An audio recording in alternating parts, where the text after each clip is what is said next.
Things. What's up, y'all? What's up, LaTanya?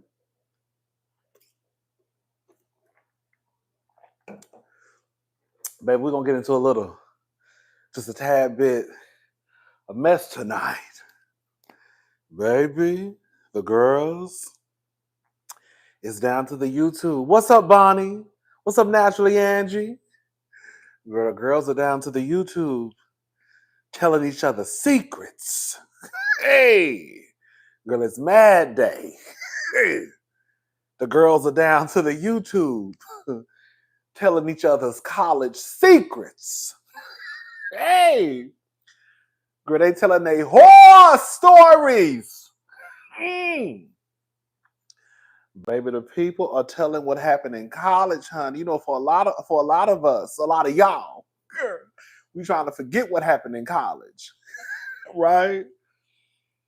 But LaTisha Scott is out in these streets reminding the girls of what happened in college.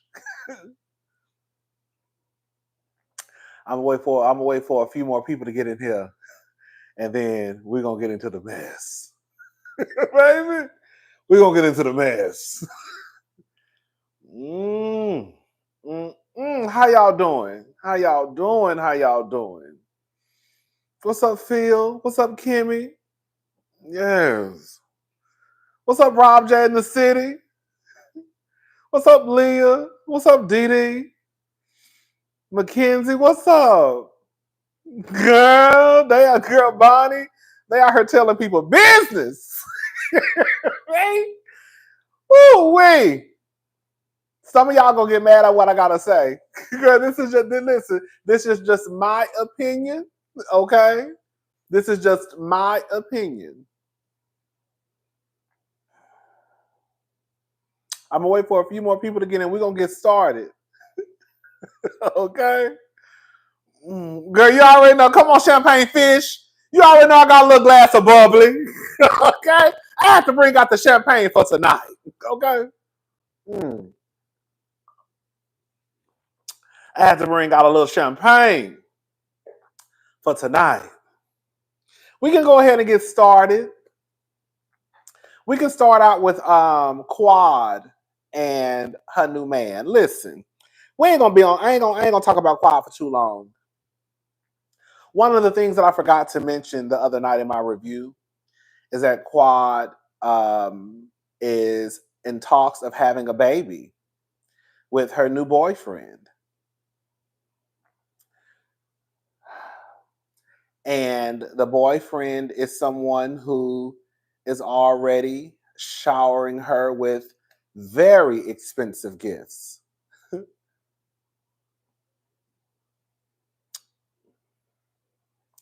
Can I say something, y'all?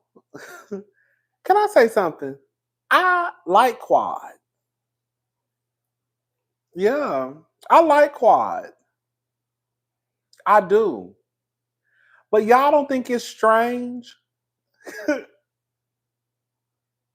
Y'all don't think it's strange that someone will be dating a man for a year, and within that first year of being boyfriend and girlfriend, he gives her a Rolls Royce?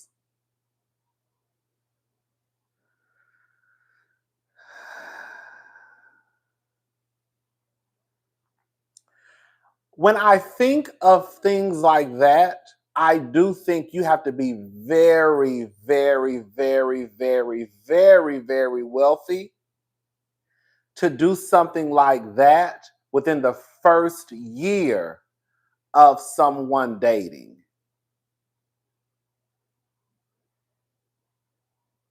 Baby, that ain't even your husband. At least with Shamia, Shimmy Shimmy Cocoa Puffs, at least with Shamia, down to the Real Housewives of Atlanta, when her husband bought her Rolls Royce, I think he bought her Rolls Royce on the upcoming season 16. Girl, that's her husband. They've been together. They got 2 kids together. So I can wrap my head around that. Like, okay, girl, that's her husband. They've been together for a minute. They married. They got 2 kids together. Okay, girl. But it wasn't like he just went and bought her Rolls Royce the first year of them being boyfriend and girlfriend.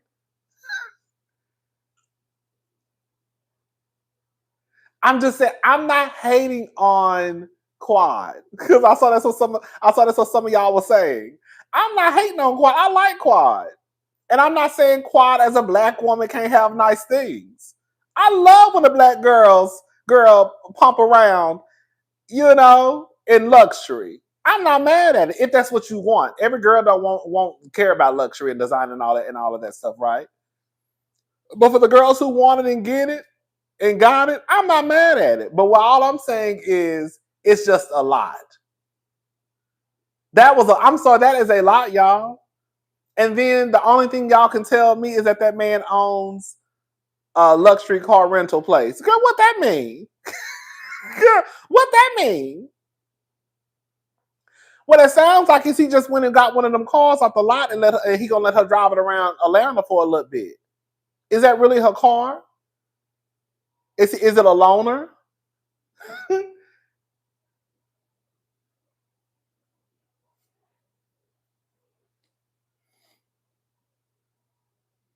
It's a rental, so he's borrowing the car. I just feel like that's a lot. Like, it would have made more sense if he would have just gave her the luggage, right? Something like that, maybe within their tax bracket, is not a lot, right? Buying your girlfriend a Chanel, buying your girlfriend a YSL bag, buying your girlfriend, some a Gucci bag, okay, that's a few $1,000s. You can put that on your credit card, pay it off in a few months, whatever. But a Rolls Royce, y'all don't think that seemed too much? Y'all don't think that seemed too much? A Rolls Royce, the first year of dating, boyfriend and girlfriend. That's Atlanta. That's probably what it is. Who is that? SC to DC? That might be what it is. No shade to the girls in Atlanta. We love Atlanta, right?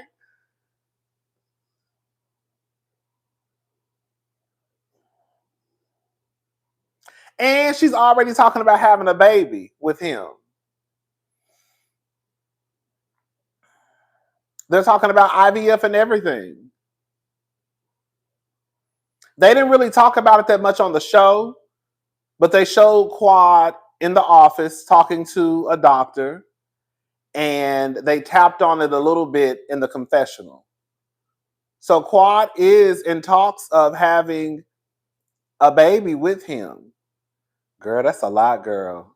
Girl, Quad says, Kip, I'd rather you give me that Rolls Royce before I sit down and try to have a baby with you, and I don't really know you like that. At least the Rolls Royce, girl, you could take that back. I can give it away. Something, girl. Once this baby come, and girl, I find out you might be a fool. Girl, we stuck. Quad has never given me a fool in love, though. You know what I'm saying? Hey, Phil. Thank you, Phil Good. Y'all didn't just learn from the Drea situation, okay? Quad doesn't give me fool. I will give her that much. But you never know, though. It was a tad bit performative. It was.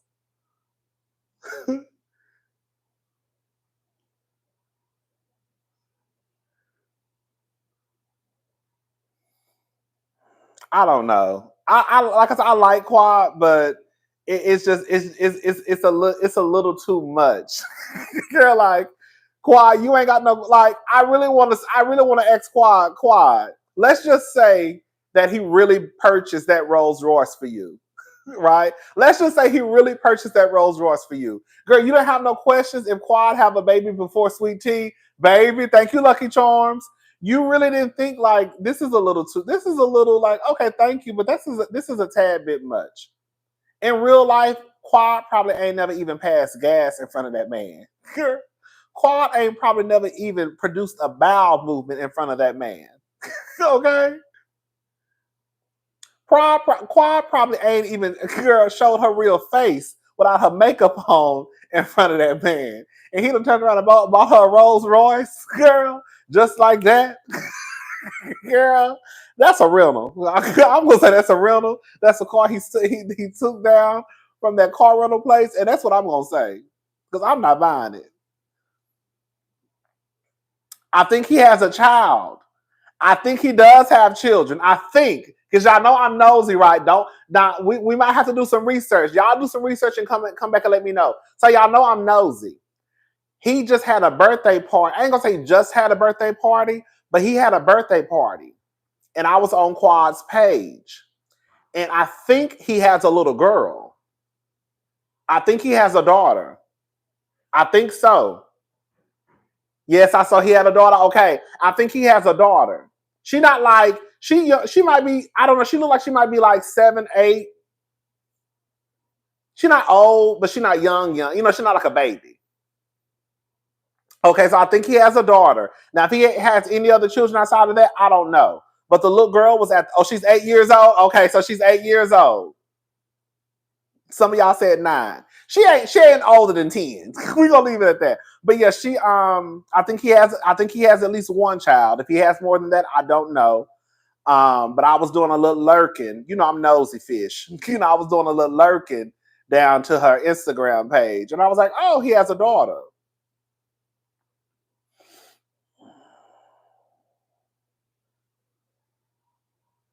Over the summer, Quad was with the daughter at the nail salon. Okay. I wonder how his relationship is with his baby mama. That's what I want to know. If we being nosy, I want to know how the relationship with the baby mama is. Is the baby mama still alive? Does she live in Atlanta? Does she live in the country? Were they married? Were they boyfriend and girlfriend? Was it just a one night stand?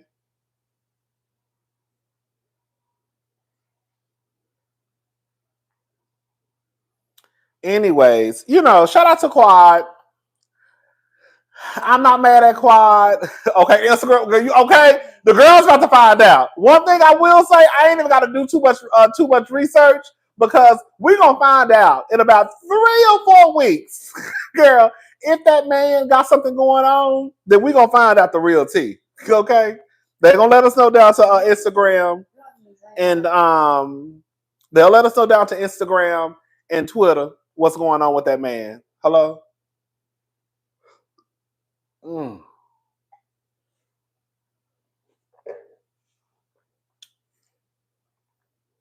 Okay, y'all. Just a quick one too. Jazelle was down to Watch What Happens Live. And of course, Mia came up in conversation.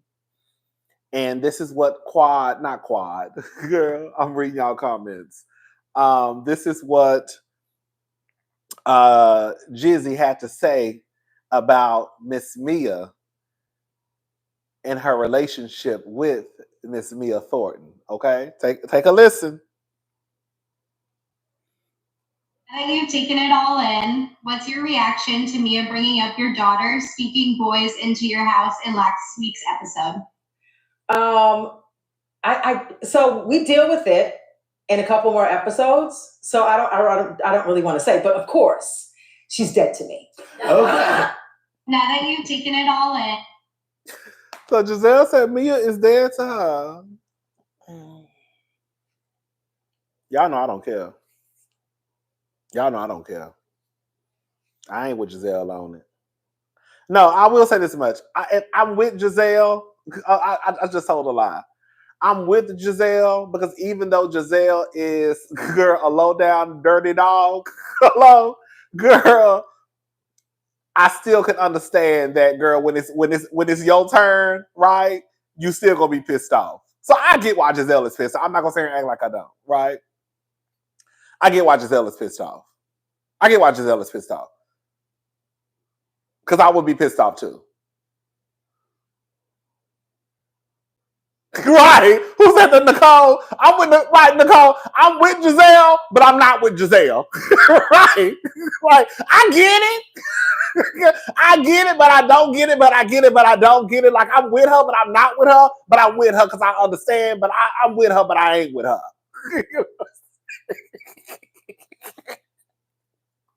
Like, I get it. I'm with her, but I ain't with her, though. You know what I'm saying? Yeah.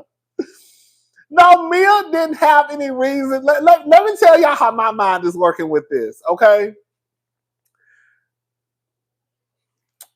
Mia did not have any reason to bring up that situation. She didn't.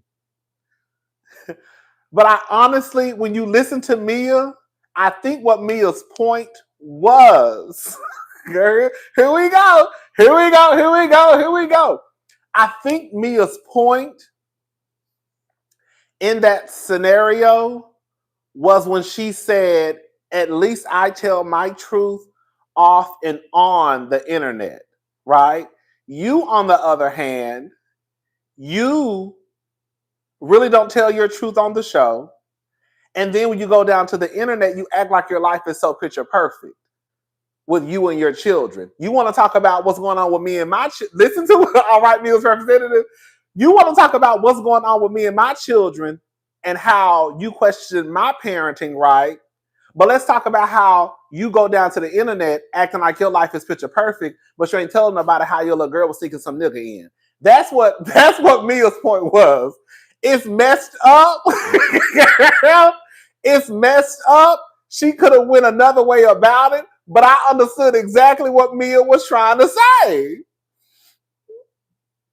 That's what Mia was trying to say. Mia has every right. Can we be honest, y'all? Can we be honest? Can we be honest? When Jazelle told Mia at that table, you didn't protect your kids, even if that was the truth, I want y'all to really think about this, okay? Do y'all really think that Jazelle would have told Robin Dixon some shit like that on Real Housewives of Potomac in front of those cameras? You see what I'm saying? So even though it could have been the truth, Jazelle wouldn't have said that to Robin Dixon because she knows how hurtful it could be. She said it to Mia because she didn't give a fuck about saying it to Mia. Y'all get what I'm trying to say? She wouldn't have said no shit like that to Robin. She wouldn't have said no shit like to Robin, oh, you ain't protecting your children. She said it to Mia because she really didn't think Mia would snap back and bite back.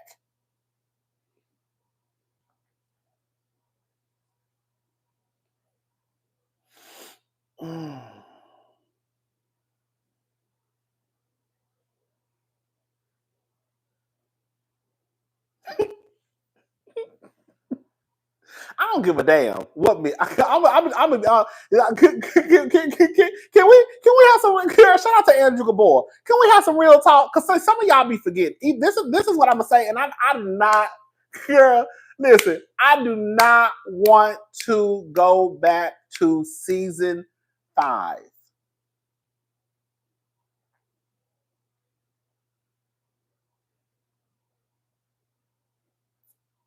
But my thing is, at some point, can we say they all exploit their children for a check?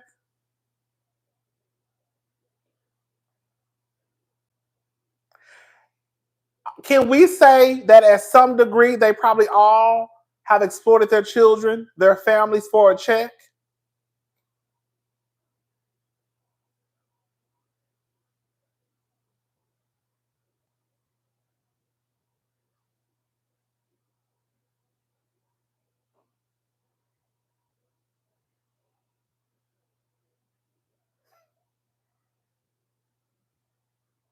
Candy had her daughter to the motherfucking Real Housewives of Atlanta crying when she brought that sorry ass nigga onto the show. Did y'all say that Candy was exploiting Riley for a check?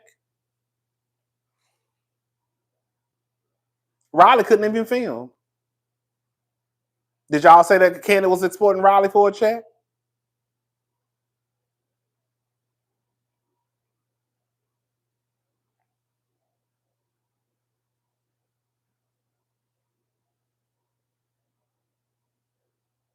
It ain't different. No, it ain't.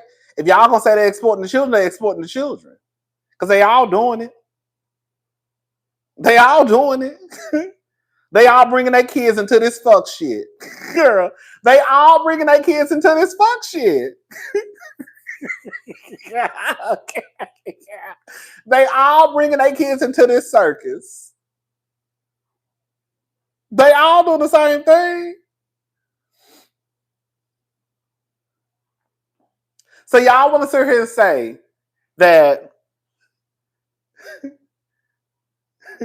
y'all want to sit here and say that these kids sign up to be on reality TV and they understand the scope of what they're getting into. That's what y'all gonna tell me. Y'all gonna tell me that when these kids get on reality TV, that they understand exactly what they're signing up when they say, I want to be on reality TV. That's what y'all gonna tell me?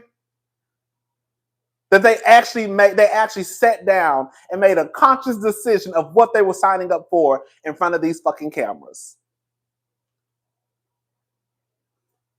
Okay. Okay. That's fair. I mean, I guess that's what y'all saying. If that's what y'all saying.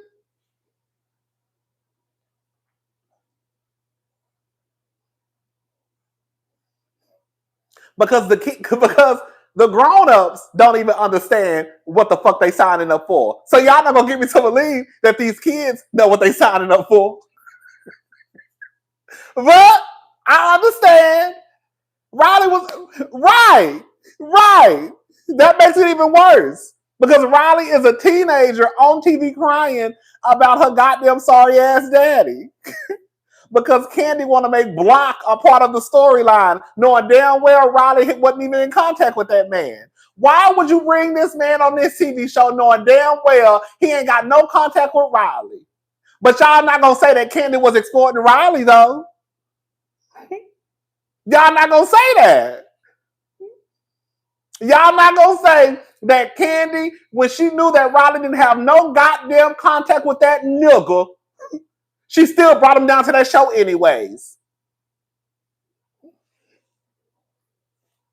Just to have Riley crying on TV.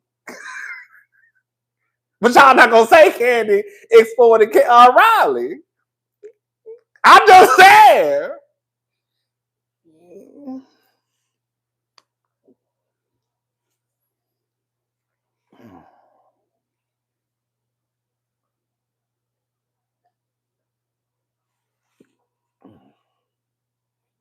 Listen, I don't care. That's not her daddy. That was her sperm donor.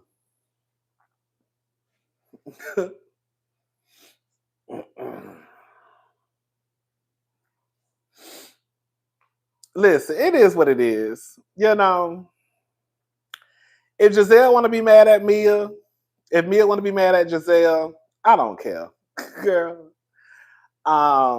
If Jazelle say that Mia is dead to her, then I mean she dead to her, girl. I don't care.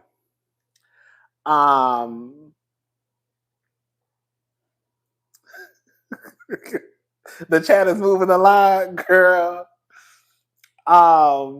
They feel like Mia is the only one in housewife history that's exploited her children.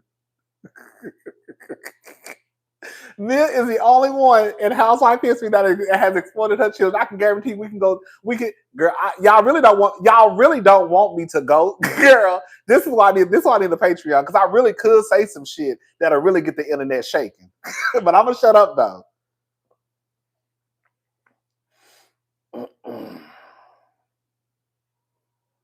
I really could clock in right now, but I'm gonna let it go though, because I'm really gonna have the girl. Because I really had a girl shaking and drooling at the mouth.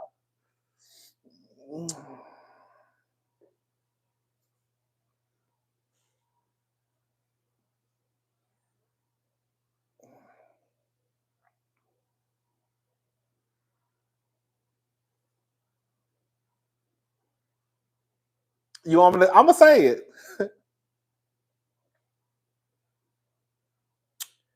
If Mia is exploiting her children, then you don't think Mary Cosby did that with Robert Jr.?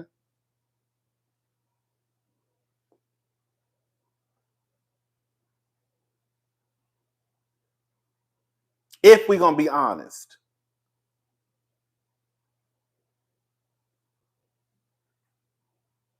If Mia exploited her children, then y'all not gonna sit here and convince me that Mary didn't exploit Robert Jr. Because there's no way Robert Jr., as high as he has been on our television screens, that he actually gave consent to be on that TV screen and for that shit to air. Because we know that when you drugged up and you high than a kite, you can't give consent. But see, y'all don't want to go down that road. Y'all don't want to go down that road. Because y'all know it's a goddamn truth. It was a very sad scene. It was an emotional scene. But the point still stands that when you're high as a Cuda Brown, you can't give no fucking consent. It doesn't matter. It's still her child. And it still could be considered exploitation. Grown or not. Grown or not. Grown or not. You cannot move the line. You cannot move the line. Either it's exploitation of your child or either it's not, grown or not.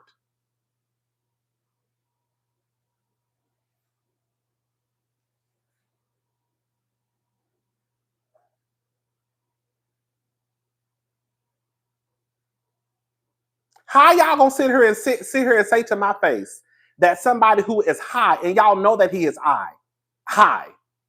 Robert been high since the season started. Y'all cannot sit here and say with an honest face that when you are under the influence of drugs, that gives consent.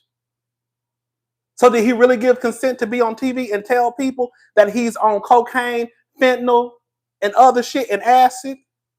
Come on, y'all. Y'all not gonna play in my face.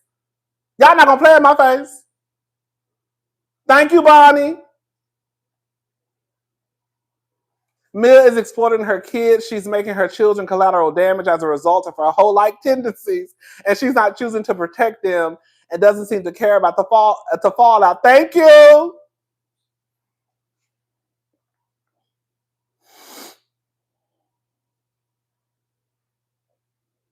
I thought the scene with Mary and Robert Jr. was absolutely touching. I cried like a baby, like I knew them. I thought it was sad. But if we're going to go down this road of people exploiting their children, whether they're grown or not, y'all not going to sit here and tell me somebody under drugs cannot be considered being exploited. No, y'all not going to get me to believe that. I think it's a difference because Mia is lying.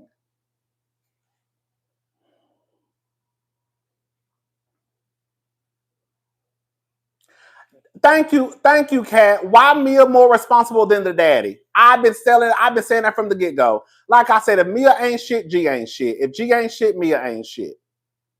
I'm assuming it's because Mia has the peach, the flute, whatever it's called, and so all of the responsibility. What's up, Scotty? Y'all look at Rodney Windmill first. What's up, Scotty? What's up, Scotty? I'm assuming it's because Mia is the housewife, so it's just gonna fall on her shoulders. That's what I'm assuming. But I don't I don't know. Mia is not the only one in housewife history that has exploited her child, whether he grown or not.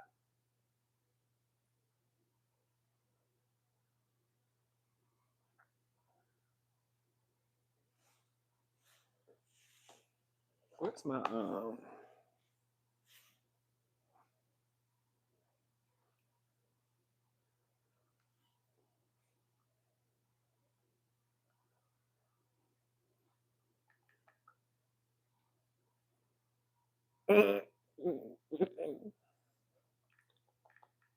y'all moving a line. Lexi Lane, why are you defending Mia? Because it's the truth. I think you know what I think. You know what I think. You know what I think happens. You know what I think happens in housewife world. I think the majority. This is what I feel, and it's no shade. I think the majority of people, once they have their veins in somebody, then everybody is expected to get on board. And if everybody's not on board, then something must be wrong. It's like season 5 when I came down here and I was telling y'all what I saw on my TV screen, and the majority of people were over here, and then you had some of us over here. That's what's going on right now. The stuff that I said is based in facts. G did lock her in a room. G did lock Mia in a room and take her phone. G did drain her bank accounts. G did sit at the reunion and speak to Ink via FaceTime. G did sit on the stage and say that he would be cordial with Ink. G did sit on the rooftop and have shots with Ink. G does go on family vacations with Ink. Girl, that's just facts. Girl. G is mic'd up shooting these scenes. G did tell us that Mia is allowed to go fuck other niggas because he has ED. G did tell us that, girl, he was diagnosed as bipolar. So the whole point I'm trying to say, if one is a stunt queen, both of them are stunt queens. Y'all don't want to bring G into it because I think G is bipolar, and it sounds fucked up that you're talking about someone with a mental illness. G did cheat on his wife with Mia.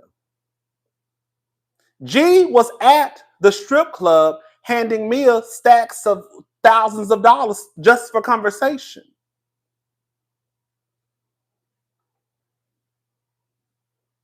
G cheated on his wife with Mia. He thought he found a good thing. Mia jumped ship when the money ran low.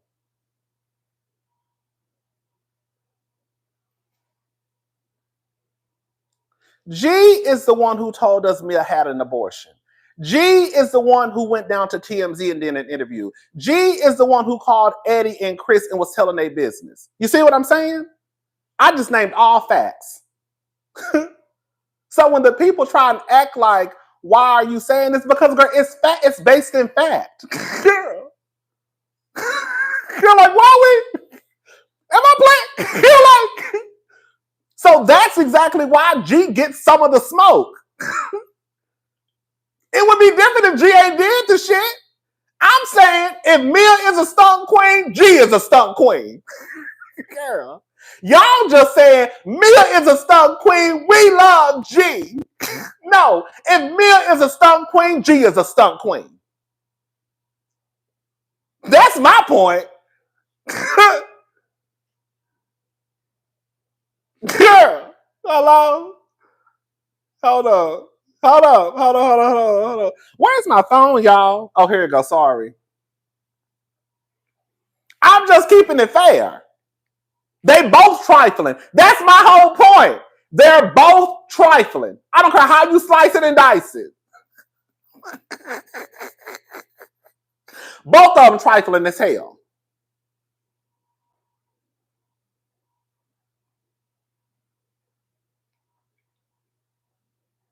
Hold up.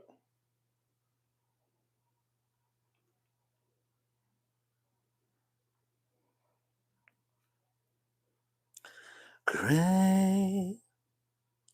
Hold up, y'all. Okay, here we go.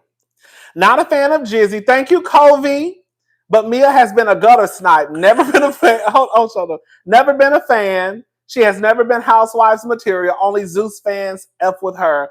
Who has a combo with her kids on TV? Only a gutter snipe. Thank you. Thank you, Nia. I can't agree with this one. Mia kids are minors, and it's obvious they are uncomfortable with the reasonings all housewives exploit their children if they are on TV. Mary and Hashan showed this to help.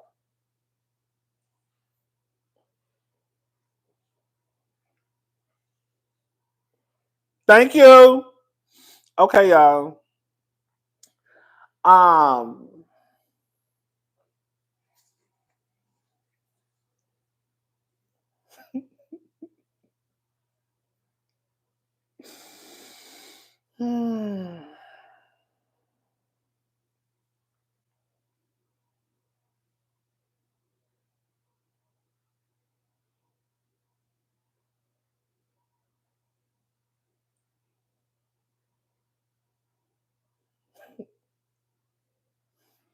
And you know what's so crazy? I don't know. G is probably behind the whole scheme. Thank you, Callie. No, I feel like G right in on it. I feel like G right in on it. G and Mia came into this show giving us the same thing. They both wanted to run with this. We're very successful. We own all of these joint chiropractic centers. He met me at the strip club and he gave me $10,000. Like, that's the narrative that they both pushed when they got on this show, just for them to turn around and to be broke and to be pushed out of the family business. Girl, the way that y'all tried to push it was as if G was just this vice president of marketing and a bona fide hoe. Girl, shout out to Connie Spalding. That's the way I remember them, and I could be wrong, but that's the way that I remember them presenting themselves to us. Like they were just this power couple who had all this money, and G was this baller out of control and used to be at the strip club spending money, and we own all of these businesses, and he's teaching me the ropes of the business because he's about to retire. Is that not what they said?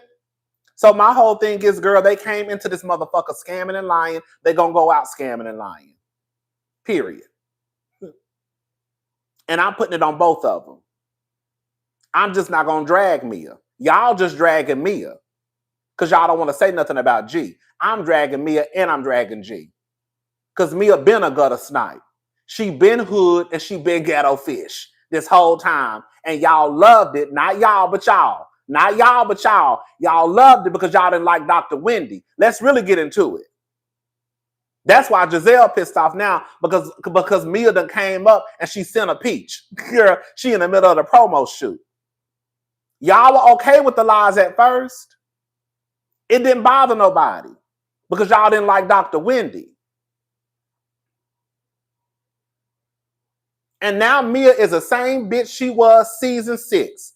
And now y'all mad about it. Mia has not changed her stripes at all. Mia has been the same exact girl.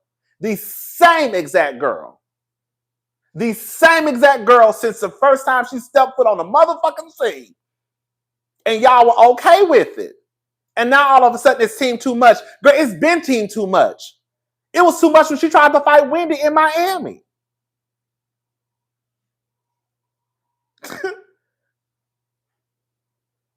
In real life, Mia has been the same person this entire time. And now everybody hate Mia. You should have been liking her the first goddamn season when she came onto the scene. But now you can't hate Candace because she not on the show, right? Let's talk about it. You can't hate Candace because she not on the show. And you can't hate Wendy because Wendy really ain't doing shit but talking about her birthday for 9 episodes. So now we're just going to be mad at Mia. And now all of a sudden, Jazelle, Jazelle, the messiest one in the group, is now the fan favorite. Girl, I don't even think she's mad about the comment. I think Gizzard is using this as an excuse to get her off the show because she knows Mia took her spot. I think that's what it is too, because Mia ain't did shit that Jazelle ain't did. If we're going to be honest about it, Mia took a page from Gizelle's book. Hello? Do y'all really want to get into it? Or we still going to keep acting like Jazelle, girl, been walking on water? Because while Mia might be over there playing with her paternity, with her son, with her husband, it ain't like Jazelle wasn't about to play with Monique's and her husband and her son. Oh, y'all forgot about that, huh? Oh, y'all forgot about that. Mia ain't the only gutter snipe on the show. That's all I'm trying to say. The motherfucker's been gutter snipe. Girl, y'all not going to play in my face. Not today. Girl, I done watched every season except for season 2 of Potomac. Y'all not going to play in my face. I remember what happened. Y'all not going to play in my face. Girl, and I'm not going to let nobody do it.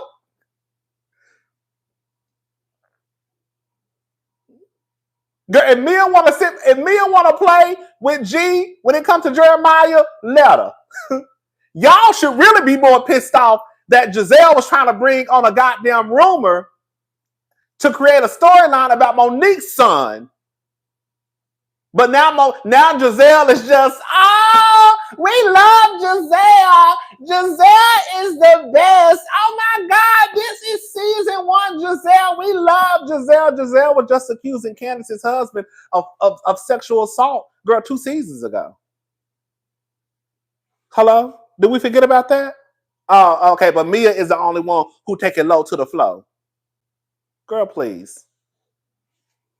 Girl, please. Please. Please.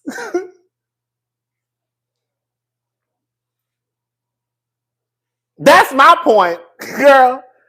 And it's going to always be my point.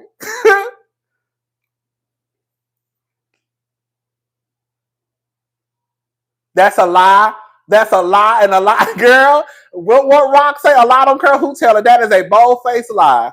Girl, that is a bold-faced lie. What happened was Gigi, I think, was the one who let it be known that it could be some issues. Monique was having an affair with the trainer or something like that. I don't know. So Gizelle did not make it up. But Gizelle was wanting to bring it. She wanted to bring it to the show as a storyline. Candace was a part of the conversation. She went back and told Karen because at the time, Candace and Monique were not talking. Karen went and told Monique, and Monique went and I guess got the shit shut down. So whenever I tell y'all that, girl, the kids are not off limits, the kids are not off limits. And they know firsthand they're not off limits. Because if the kids were off limits, even if Monique was fucking the trainer and cheating on Chris, why would you think it's okay to then bring a storyline revolving around a child to the show? Because again, kids ain't off limits. At least Mia, girl, going after her own girl, it's trifling as she is. At least Mia going after her own kids. Okay. The sad thing is Mia is not quick enough to clock that Jizzy is low down too. Mia gonna be at the reunion stuttering. Exactly. Because she really could wrap Jazelle up. But Mia not quick on her feet. Mia's not quick on her feet. If that was Karen or somebody, she would wrap Jazelle up.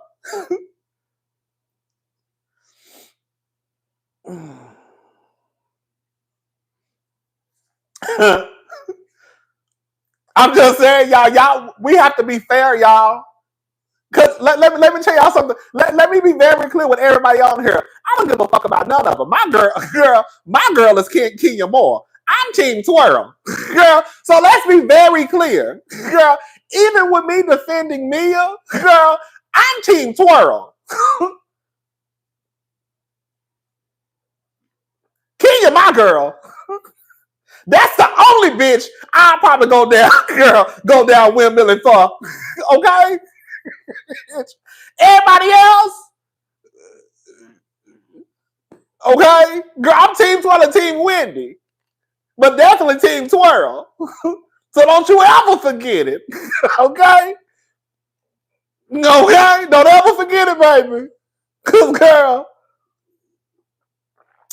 Mia could be gone next season and I actually wouldn't give a fuck. Yeah. Girl, I'm Team Twirl, baby. This is a Kenya Moore stand page over here. Y'all forgot where y'all was at, baby. Talking about I'm Team Mia. No, the fuck I ain't no Team Mia. I'm Team True. Thank you, Colby. Are we still talking about Monique? Woo! Let's agree that both G and Mia can go. That is me being fair. Mia just has no couth. LMAO. Thank you. Now twirl.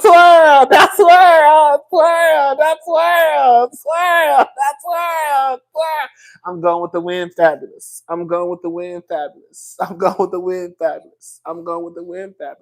Now twirl. You say I'm ugly. I say I'm pretty. What she say? You say I'm I say I'm fabulous. I'm going with the win, fabulous. I'm going with the win, fabulous. I'm going with the win, fabulous. I'm going with the win, fabulous. Now twirl. Hey, twirl, twirl, twirl, twirl.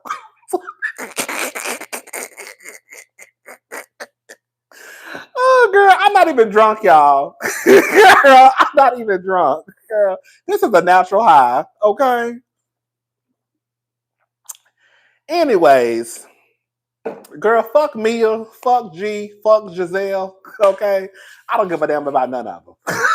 Okay? Let's move on to the top story of the night, okay? Who we are. Baby. So listen.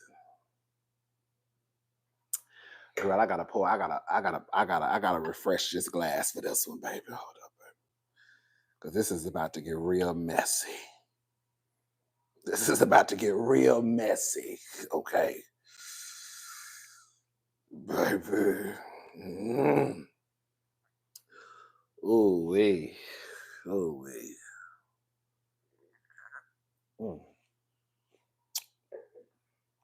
Ooh, wee. Ooh, wee. Hey, Felicia. No, I did not replace my ring light. I actually got a brand girl. I think it was my what is it called? Power Surge. So you know what? You know what it is, y'all? I'm about to stop fucking with Amazon. You know, I really think that Amazon sends out defective products. I do. Defective products. Yes. I think that whenever we send that shit back and it be messed up, I think they just put it, I just think they repackage it. So of course, I don't like going to the store sometimes. So I just be ordering shit from Amazon. It's just easier. Because sometimes I don't like to be bothered with people. You know, I like to just sit in my apartment and mind my business. Unless I get bored and I just want to go like to Target or somewhere. So anyways, I had ordered a Power Surge from Amazon. Girl, I just ordered that Power Surge. What's up, Diva? Girl, you know I've been over here windmilling by myself. You know how, y'all been trying to turn me up about me, girl. Girl, I'll be over here, girl, windmilling myself, girl. So you ain't really missed nothing. We talked about that nigga buying quad that. Let me shut up. But yeah, so I had bought a Power Surge, and the Power Surge is brand new, right? Because some of y'all told me, girl, buy you a Power Surge because girl, that's probably what it is. Anyway, so I went to Walmart and I bought another Power Surge. And girl, I haven't had no issues. I bought one with a high voltage. Is that what it is? And I haven't had no issues with my ring light. So I guess I'm assuming it was assuming it was a Power Surge they sent me. Because it's still the same ring light. Ain't that a mess? All right, y'all. So let's go ahead and get into the story of the night.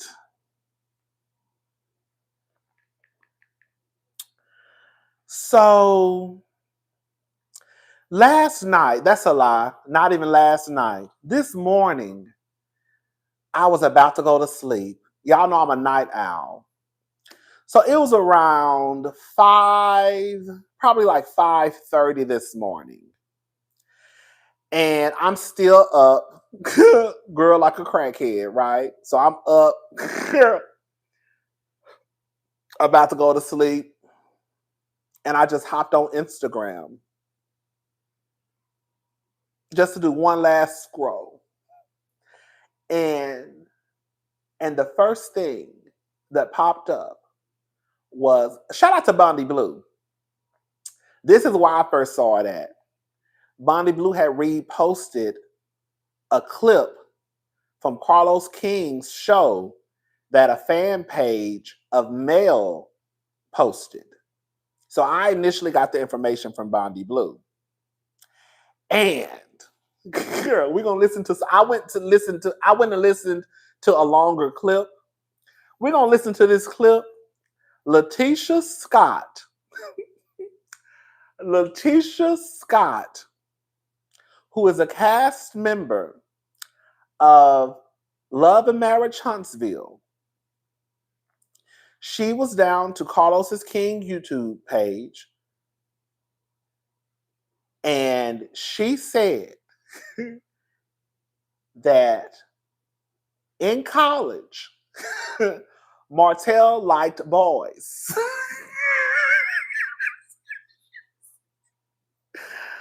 I said, wait.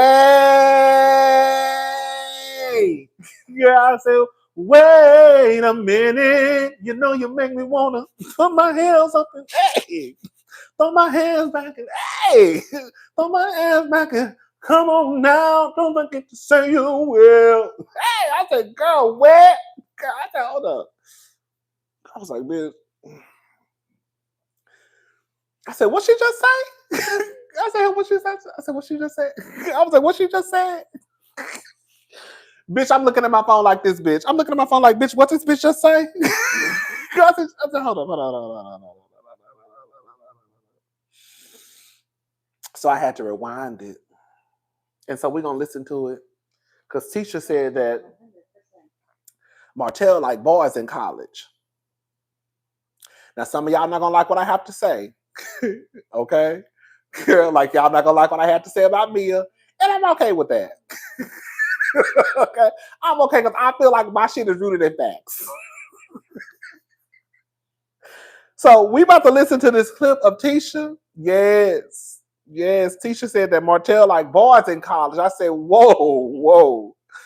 I said, whoa, in my JT voice. Whoa. I'm pretty than a motherfucker. Yeah. All right, y'all. Let's listen to some of what Miss Tisha Scott had to say about Martel. Now, let me tell y'all, let me give y'all a little background, because I know some of y'all don't watch Love and Marriage Huntsville. How this all came about, well, I'm assuming how this all came about is because the last episode, Martell Holt and Marcel Scott got into an argument, okay? Marcel Scott is LaTisha Scott's husband. The collective, the group, the 6 main members, they've been on the show together since season 1, right? They get into an argument, and Martell started to talk about who Tisha was fucking in college. Now, I review the show. So when I was watching the show, it was really hard to hear. So I had to keep rewinding because Martell was doing a whole bunch of cursing. You know, I don't care about people curse as much as I curse. But it does in a way affect the show because they don't allow you to hear the cursing, and because they were doing so much bleeping. And I don't know if he was saying names too, that it was really hard to hear what was being said. And so I was trying to piece it together and listen. Girl, stop breathing. You know what I'm saying? Ask people on Twitter. And so long story short, again, Martell basically started to talk about who Tisha was fucking in college. And this was way before she got with Marceau and married her husband, right? So I'm assuming because Tisha was pissed off about that, she came back and now she is basically, let's just listen to the clip. This is a mess, y'all. Anyways, I want to get into the scene where Martell is coming for your husband, right? Mm-hmm. Once again, it's the accusations of 19 women. Martell did go get hit. Sorry, 20 women. My bad. You're right. I got the wrong number. I missed one. I got to carry the one. So it's 20 women's, okay? Mm-hmm. And he went to grab his phone. He wanted to show proof. And he also accused you of sleeping with his boy. I want you to be able to clear the air about that.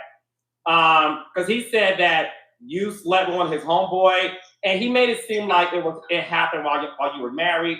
I want you to have the opportunity to clear all that up. Yeah, one thing we know about Martell is Martell's a lawyer. We have seen that and known it over the past 5-6 years on the show. So Martell runs out to the car to get his phone. And let me just say something before we even keep on going. I got some for y'all asses. Not y'all. The Scotts, the Holts, and everybody else down to Love and Marriage Huntsville, I got something for y'all asses too. Because I've been telling y'all about that motherfucking Martel for a long ass time. Because quiet as it's kept, y'all need y'all asses cursed out for real. And I'm like, hey, let's see what's on your phone. You ran out there to go get it. Let's see what's on it, because you have claimed that my husband and I have experienced something that we have not experienced. And so since you keep saying, you keep playing with the fans' mind and telling them, hey, I got proof, show your proof. At the reunion season 2, when I was like, okay, Martell, what's your proof? He's like, you know, just playing, I ain't got no proof. So at this time, it's like, what, 6 years in, I'm like, I'm tired of it. Show what you got in your phone. You're always running out to get something, and when you come back, you don't show nothing. So I wanted him to show what he had in his phone, which again, he didn't show anything because he does not have anything. And I've told people this over and over again. Martell is the type of person, if he had anything, he would have been released it a long time ago. He's been showing people stuff on his phone forever. Like the whole revenge porn thing, that did happen. That is a true thing that really happened. And not only have he shown people stuff in his phone of his ex-wife, he's also shown people stuff in his phone with his baby mother. Like, she needs to check on that too. He's shown the boys pictures of her dancing in the closet, shaking after he paid for some type of procedure she had. So he's known for that. So my thing. Stop. This is exactly why I be half-ass having respect for the girls and boys. Because let me tell y'all something. For the people that don't know, Melody Cherie Rogers is not my favorite person on the show. Okay? And it is not a secret. And this is where I feel like I can be an objective person and I don't have to go up for you. And I ain't got to be Team Mia or Team whatever to tell the truth. Because the truth is always going to be the truth. I have been on Martell's ass for a very long time. Not literally. Even though Tisha said that's what you like. Melody can be a handful. And Melody, in my honest opinion, the first 2 or 3 seasons, whenever they were together, they were the same exact person. Now, is Martell worse than Melody? Yes. But as one of the cousins said, they have similar traits. Hello? I remember watching Love and Marriage Huntsville. Yes, come on, Diva.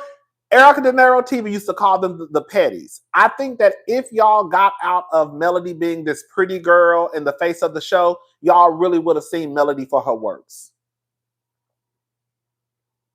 Melody was a mess. Girl. And I do believe that a lot of people, even to this day, defend Melody with all their heart and soul, because I think that a lot of people have been through what Melody has been through. But even with Melody not necessarily being my favorite person, I still did not like how Martell treated that lady. I remember one time I was watching the show, I damn near burst out into tears, no lie. Girl. And I think it was an episode when he called her a hoe. When he called her a hoe, and when she told him to just sign the papers, I think it was the opening of Black. I can't remember. And I felt so bad for Melody. I was like, because this nigga is fucking psychotic. Okay?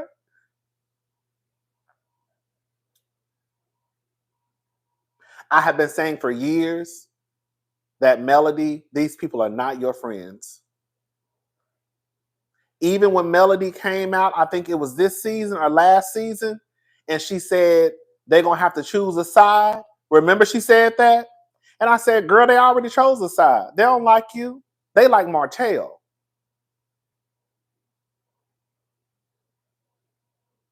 And how many times would I come down here and drag Marceau and talk about how like you continuing to be friends with this man and call Martell, that's my guy, right? You got Kimmy talking about he's a good guy. But this is the same motherfucker who LaTisha just let us know where y'all have seen the sex tapes, confirming that the revenge porn is actually the truth, allegedly. And y'all still decided to stick beside him. After y'all saw the way, one, he treated his wife, two, the type of person that he is, and y'all still decided to stick beside him just for him to turn around and talk about who you fucked in college, Tisha.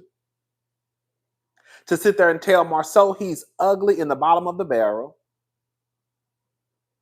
And now it's Mad Day. Now you want to come out and start telling people business. Now don't get it twisted. I'm with Tisha. That one supposed to come out. I am with Tisha. I'm gonna tell y'all what. Tisha ain't wrong. I was supposed to say my opinion for later. That slipped out. Damn. Anyway, y'all, I'm with Tisha. But Tisha ain't said nothing wrong. I would have said the same thing. But the point that I'm trying to make is Martell showed y'all who he was when he disrespected his wife. And y'all still chose him over Melody. Now, don't get it twisted. Again, I think at one point Melody and Martell were the same person. But even when you started to see that Martell was a tad bit worse than Melody, y'all still said fuck Melody. So the only thing that I could come up with is either Melody is pulling some stunts and shows behind the scene where they just really don't like Melody, because I could not understand for the life of me how they could still be Team Martell after seeing the way that he moves, just for Martell to turn around and basically give y'all his ass to kiss. I really would want to know. I really do want to know what made them. And I don't know if it's because Kimmy does give you male identified, where she's just gonna take the man over the woman no matter what he does. I don't know if that's what Tisha. I don't know if that's because Tisha does, she does the same thing. But it's just weird to me. And we know that these niggas they do live by bros before hoes, right? We know men do live by the code, bros before hoes. So I'm not necessarily surprised that the men will have Martell back over Melody, because that's how niggas usually move. It'd be the girl. It's no shade to the women. I love y'all to pieces. But women don't stick together like men stick together. Y'all ain't never noticed that? I'm not trying to be mean. But I have noticed that men, whether it's good, bad, hook, or crook, girl, a man could just be accused of R-ing 5 women. These niggas gonna come out and be like, he ain't do it. If a woman comes out and says that I was raped, girl, how many women gonna come out and say that bitch is a goddamn lie? Men will stick up for men no matter what. No matter the charges, no matter the rumor, no matter whatever. They run out in droves. Look at how many men that are celebrities, how many men run to protect the men. And then look at when something happens to a woman, look at how many people run out to protect the woman. Y'all will see. So I'm thinking, okay, girl, I don't expect nothing from these niggas, because the niggas gonna protect the niggas. That's what they do. But for them not to, in a way, protect Melody, I'm like, girl, what is going on? Like, this shit is weird to me, because, like, y'all know Martell is a gutter snipe. Right? Martell is a gutter snipe of the gutter snipe of the gutter snipe. I just never got it. And so now here we are, fast forward, and now you have the nerve to come down here and basically confirm that, well, you're saying, we don't know. We don't know if this is facts, but Tisha is saying that the revenge porn stuff is real. They've seen the I guess the tapes, the videos, the photos, whatever. They've seen whatever they saw. But you've been knowing this information. You've been knowing this. You've been knowing this. And y'all still, you get what I'm trying to say? The male stunts is bringing my first cousin. The male The male stunts is bringing my first cousin in our mess. In addition, trying to bring my husband's missions on the show. I said before, Tisha gets the least protection, especially that is true. Oh, you know what? I forgot that Melody was trying to bring the side chick on the show. Oh, I forgot about that. What Melody trying to bring a girl who supposedly was cheating with Marcel on the show?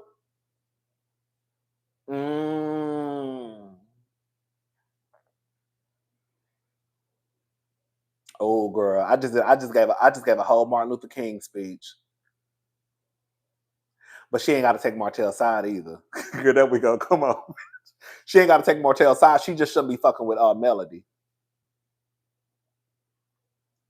Yeah, Melody need her ass whooped for that, but she shouldn't be taking Martel's side. She should just be fuck Melody.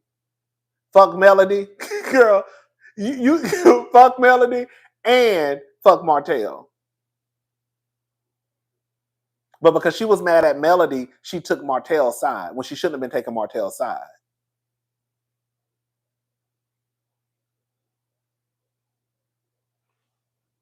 Baby, this is a mess. Okay, let's keep on going, y'all. And then his thing is, he's like, well, you know, you've been with my homeboy. I'm like, dude, that was in 2001. How is that even relevant? Like, I talked to one of his friends, which is really not his friend, it's just somebody local. That's why college girls don't fool with the local people. Keep it on campus. But it was a local guy, you know. We fooled around in 2001, my freshman year. Baby, Tisha just told, when do we see Tisha interact with Martel? Thank you, feel good. Let me tell y'all something. Tisha, y'all heard just Tisha just told y'all don't fool with the niggas in your town. I've been trying to tell y'all.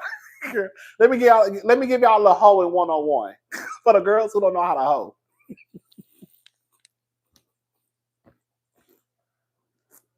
When you want to do your hoeing, you got to go out of town to do it. See, when you fuck up at is when you do your hoeing in your town, especially if you live in a small ass town. Now, if you live somewhere, you know what I'm saying, Los Angeles, New York, you might be okay because you can fuck a nigga way on the other side of town and never bump into him again. You know what I'm saying? Sure. But if you live in a small ass town like Huntsville, yeah, you might want to go do your fucking in New York. You might want to go do your hoeing in LA, Houston, Dallas. You know what I'm saying? Girl, y'all, you're not supposed to shit. What they say, you're not supposed to sleep when you shit. So, girl, I've been trying to tell you that for a long time. Girl, y'all don't want to listen to me. Girl, there ain't too many bitches in Houston that say they can have me.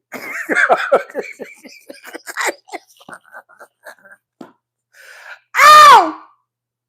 And there ain't too many people in Houston that say they can sleep with Rodney. Now, the niggas on the outside. You get it? Now, the niggas in other area codes, the niggas in other cities and states, okay, now they might can tell you a story or two, but there ain't too many motherfuckers in Houston. Oh! Girl, there ain't too many motherfuckers in Houston until they had Rodney, baby. No, you didn't? You ain't slept with me? Where you from? Houston? No, you didn't, girl. Girl, I don't fuck with you punks like that. Y'all run y'all mouth too much. Okay? I'm just playing, y'all. Thank you, Kim. This was after Tisha played in that lady face, knowing he was cheating on her and then played dumb. Thank you. Okay, girl, you gotta go out of town to do your dirt, honey. The girls are, let me tell you something. Rodney must be drinking if you running down his whole facts. What's up, make it make sense? That's all I've been trying to tell y'all. You gotta do your dirt out of town. Don't do your dirt where you live, baby. Okay? Okay, y'all, let's get back to it. Oh, hold up. Something that happened 23 years ago. And then for him to say, oh, I saw it, I'm like, really? Because the word around town in Huntsville was that Martel liked boys when he was in college. So he didn't see anything. And if he did see something, he was sneaking in a room or a hidden tape was somewhere because he didn't see anything. I'm like, why? I just don't understand why he would say that, why he would throw me in the middle of that. And so him and Marcel was going back and forth. Unfortunately, edits that show what Marcel said, but they showed what what Martell said. So you guys really did see or hear everything that Martell was saying to him, because Martell was dropping receipts and he was naming guys who Martell has slept with in Huntsville. Is that okay? We gotta say a legend. No, it's not a legend. It's not a legend. Because Carlos, let me tell you. So you guys have known. You said that I've been quiet. I know a lot more than what I say. And for years, Marcel have been like, no, T, don't do that. No, T, don't do that. And we really have been trying not to go there with Martel because I just don't want to be fighting with him. So, but at some point, you have to be like, enough is enough. Like, leave us alone. Stop it. We don't say nothing about you. When we do say something, it is like something that has been asked of us on the TV show. We're filming a television show. If someone asks us a question or something that you've already put out there, we can speak on it. But we don't put things out there before you put it out there. So, you know, it's like, leave it alone because I can say a lot more.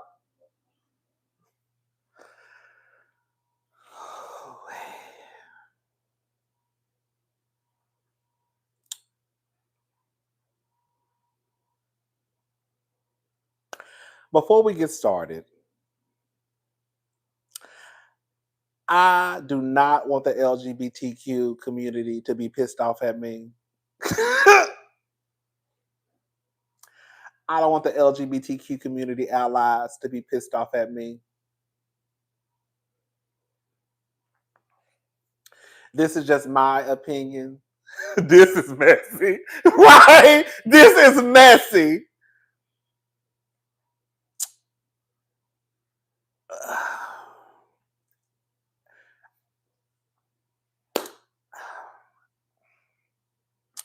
Do y'all remember last year? Okay, baby, I'm a giant gay. Do you hear me? I'm a giant gay, and I still stand with Tisha telling this. See, I'm gonna tell y'all why. I'm gonna tell y'all why I think Tisha not wrong for saying what she said about Martel and whatever she says is the truth. Because she said ain't no allegedly. I don't know. Let me just start out. Y'all know I love, this is my favorite line to say. I don't know. I wasn't there. I don't know what happened, girl, down to Diddy's parties. I wasn't there. I don't know what happened with Jay-Z. I wasn't there. Girl, I don't know what happened with LaTisha and the nigga in Alabama. I wasn't there. Girl, I don't know what happened with Martel and the niggas, okay? Because I wasn't there. So I wasn't there. So I don't know. Do y'all remember when Melody came on the show? I think it was last year. And this is not allegedly, this is facts. And Melody said that she basically, okay, I'm paraphrasing. She said that Melody wished she would have had her kids with somebody else and not with a queen. Do y'all remember Melody calling Martell Holt a queen? Do y'all remember Melody Rogers, not Holt, Melody Rogers calling Martell Holt a queen? And I was like, I didn't get offended, but I was like, that's interesting. I was like, that's interesting. I just kind of took it as though she was pissed off at the nigga. You know what I'm saying? Like, you fucking queen. Because I know that for some people, when they use the word like soft, you know, queen, they're basically trying to say you acting like a woman, blah, blah, blah, right? So I didn't even take it as though, I did not take her calling Martell a queen as anything else, but she's just pissed off, right? And she basically calling him a bitch. You know what I'm saying?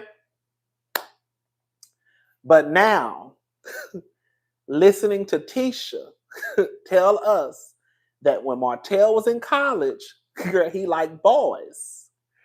And when I think about what Melody said, and she called him a queen, I said, well, wait a minute.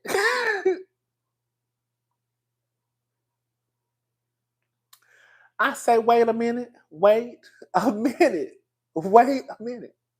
So now I'm over here trying to put, I'm trying to put the puzzle all together.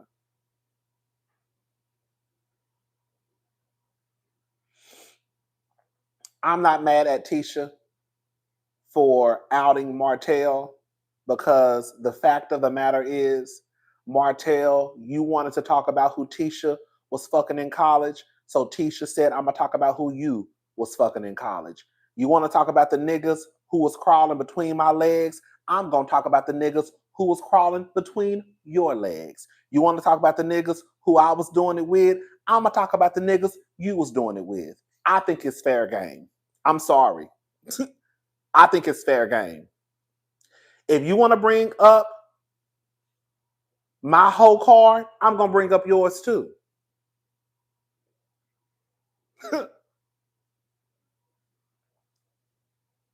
I think it's fair. I think it's even Stevens. You want to talk about what I did in college? I'm going to talk about what you did in college too. You want to talk about who I fucked in college? I'm going to talk about who you fucked in college too. It is fair game to me.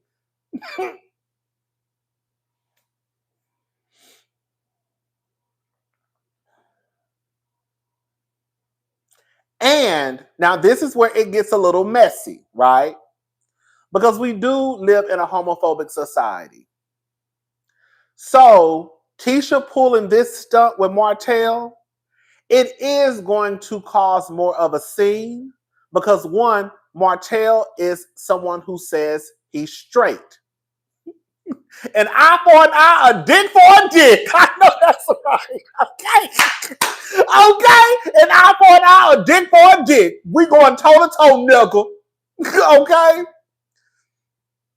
It will have a bigger splash. Nobody gives a fuck about Tisha having sex with a nigga in college. Who ain't fucked a nigga in college? Raise your hand. Some of y'all was fucking 2 and 3 of them at the same time. You know what I'm saying? So Tisha fucking a nigga in college, that ain't shit. Girl, you know what I'm saying? That don't make her no hoe. If you would have said Tisha fucked the whole football team, then that would have been some tea. But it ain't no tea with you telling people that basically she had sex in college with a nigga. Okay? The tea is, because of the society that we live in, the tea will be that Martell was allegedly with men or boys in college. That's going to be the tea. And now it may, I didn't want to, who said that? Naturally, Mark. I wasn't going to say nothing, but I do believe,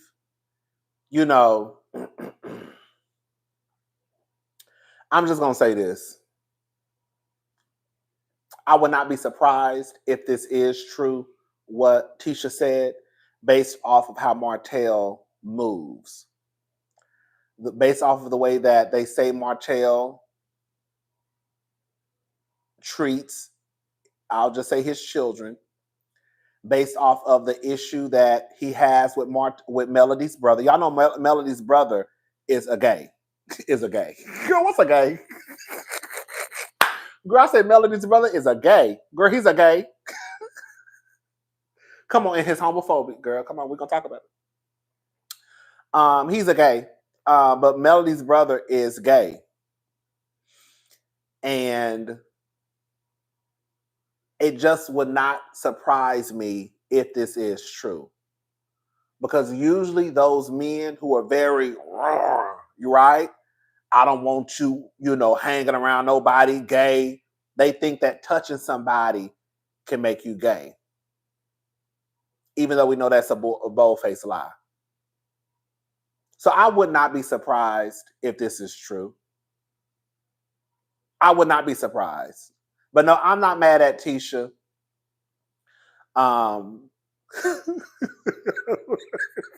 Martell should have said your husband was my first boyfriend, okay?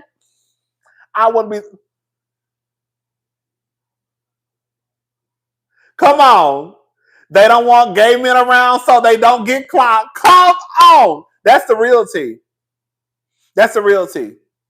The niggas who usually are DL are not even DL, probably messed with a nigga in the past and try to change course, they don't like to hang around other gay men because they know we're going to clock your tea. What is the funky Daniva saying? You can't do wrong to someone and tell them how to respond. Don't start. Ish won't be ish. It's queen versus queen. Okay. Thank you, feel good. It's queen versus queen now. Did Martel say he was straight, or did we assume? That's a good question. I mean, I don't think he's ever just come out and said he was straight. That's true. But the assumption was he was straight. I'm not mad at Tisha. I'm not. I'm not. And I even if it was an ally, I know I know this is not right what I'm about to say, because some people say you not Martel being a nasty old ally. Yeah, not Martel being a nasty old Alabama punk baby. Okay, thank you, Southern Purchase. I just think that I know some people are going to say that it could be a tad bit homophobic what Tisha is doing, and my honest opinion is not. You're not going to tell my business and think I'm not going to tell yours. And the fact of the matter is, I know when I tell your business, it's going to have more of an impact. That's just what it is. I know it sounds fucked up. I know it's not right. But I know when I tell your business, it's going to have more of an impact. It just is. And so since you want to play this motherfucking game, then bitch, we going to play it.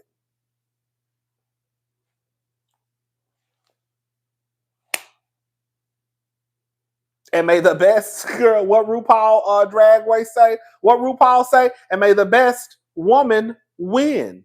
Good.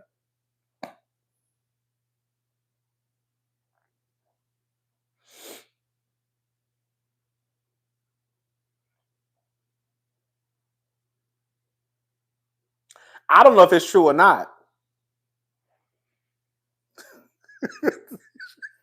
I don't know if it's true or not. She said ain't no allegedly.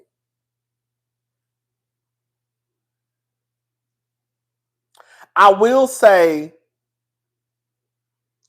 even though some of y'all don't know, but we know that men who identify as straight, men that are married, are gay all the time. That ain't no secret. However, I still was surprised. Y'all have to watch the clip. I still was surprised that when Tisha said what she said, nobody on the panel flinched. Because even though I know that married men are DL and fuck niggas all the time, it still sometimes is a surprise, especially with like somebody like Martel. She said they cut it out. She said they cut a lot of shit out of the episode. Like nobody gagged. Nobody gagged on the panel. And I was like, oh, so like I was like, have they heard this before? Y'all notice that too? Because again, even though I know that married men still sleep with men, hello, okay. I still am surprised, especially when I find out someone who, because I've never thought about Dustin did, baby. Hello, let's clock it. Like nobody did nothing. Because bitch, if I was on a panel, I would have been like, what? Baby, what the fuck this bitch just say? Baby, ain't nobody gonna say nothing. Baby, hold on, what you just say? You said he like boys in college. Why ain't nobody saying nothing? Because ain't nobody gonna say nothing. Girl, she just said this man who say he's straight with kids. Girl, she just said her castmate is gay, that he slept with niggas. Or he liked boys in college. That's what she said, like boys in college. She didn't technically say he slept with men. She just said he liked boys in college. So Quiet as this kept on some real shit. If you listen to what Tisha said, Tisha didn't necessarily say he was fucking niggas. She ain't never said he slept with niggas. She said he liked boys in college.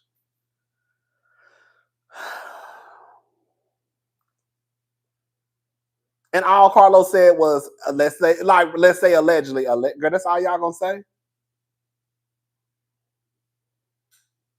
Y'all not surprised that this woman is saying that one of her castmates who was married to another castmate and has 5 kids and a girlfriend, off and on girlfriend. Y'all not gonna flinch when she say that this nigga was like sleeping like liking boys in college? Yeah.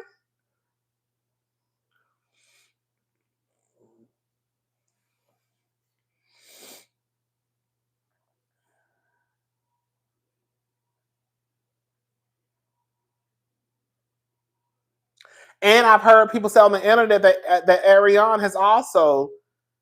I've read on the internet that Ariane has also made mention of Martel allegedly liking men.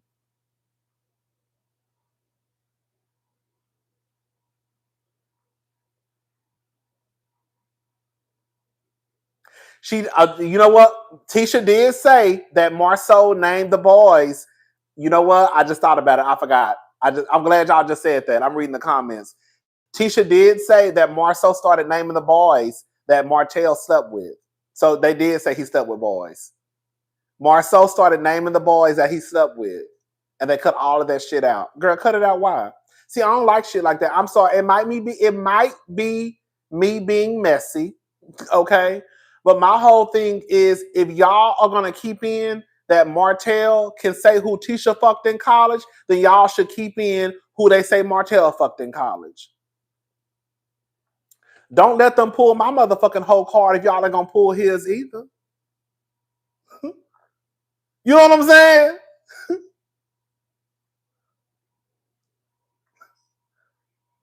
If y'all gonna let Martel sit up here and talk about who I fucked in college, then why we can't talk about who he fucked in college? Y'all showed him talking about who I fucked in college. So why y'all won't show who I said who he fucked in college? I don't like that. I don't.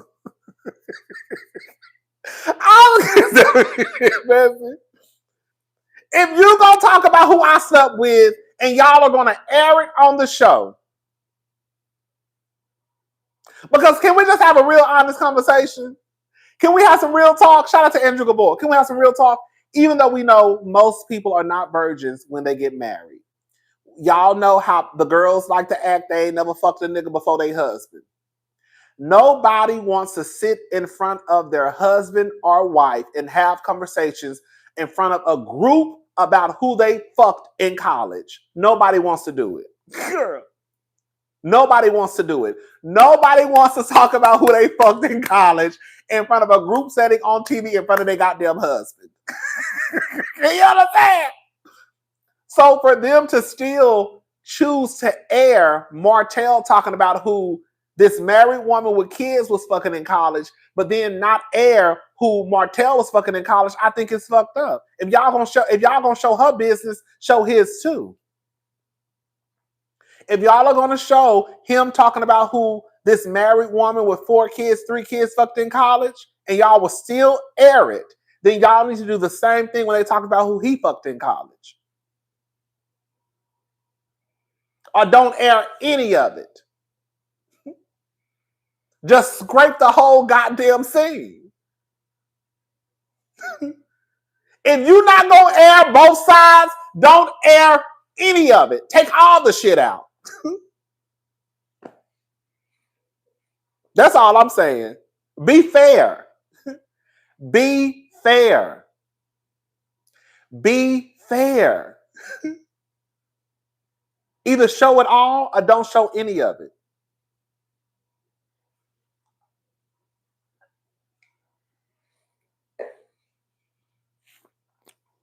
Because y'all didn't have to show that. Y'all really could have bleeped it out. Hell, y'all was bleeping out everything else. Okay, mention it all. Bitch, what Candace said? What Candace said down to the Potomac? Don't take none of my fourth wall out. You better air it all. Bitch, don't take shit of it. Don't take shit out. Leave all the shit I said in. Hello? I don't give a fuck what nobody got to say about it. Don't take shit out I said. Okay? Because I want everybody to hear what the fuck I said. Shit. It's messy. It's messy. It's messy down to the real. I mean, it's messy down to Be fair, okay? Be fair, or I'ma air it out. I know that's right. It's messy down to Love and Marriage Huntsville. This is messy. This is messy. I think that you just have to be careful, you know, in these on these reality shows when you start to tell folks business. Because I don't recall anybody on the show telling Martel or Melody's business. I've heard them talk about their business. Okay. I've heard them have an opinion about what's already out there, but I don't recall a time where they have just been exposing secrets. You see what I'm saying? Or exposing things that nobody else is privy to. So now here we go. We're going down that road of telling folks business. Girl, you tell my business, I'm going to tell yours.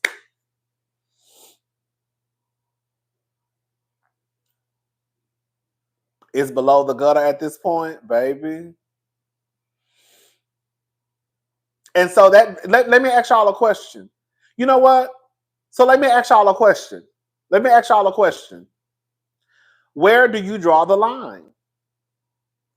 I think that would be a good conversation to have about reality TV. Where do you start to draw the line with these reality TV folk? Can they come back after that? I don't think they can. Because Marceau done already said he not fucking with Martel. Where do you draw the line when it comes to reality TV? Because y'all don't draw a line in the sand. And I think that's why we get to the point with reality TV that we get to. Girl, let's talk. We about to talk. We about to get into some shit. We about to get into some shit. I'm about to piss some of y'all off. I'm gonna piss y'all off, then get off. Hey! I'm gonna piss y'all off, then hurry up and be like, okay, I gotta go, y'all. It's too late. I'm tired of talking. So let me ask y'all a question. Since we haven't open dialogue tonight.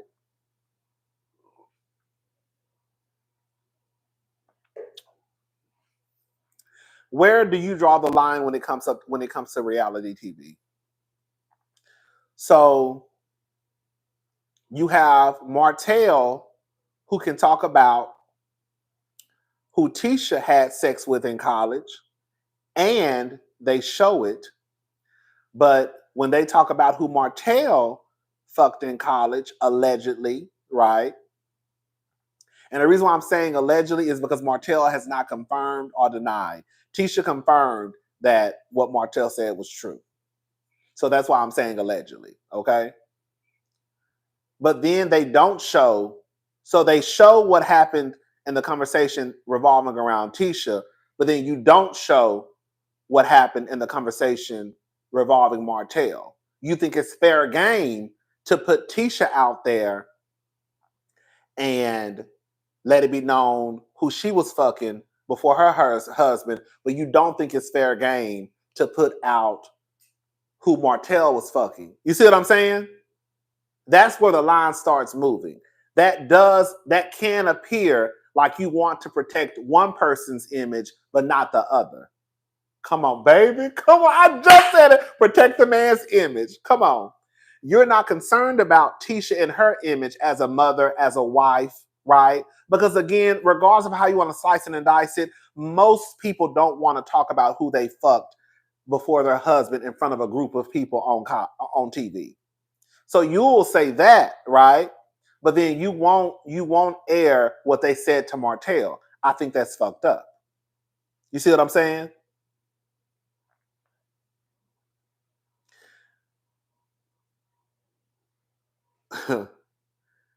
we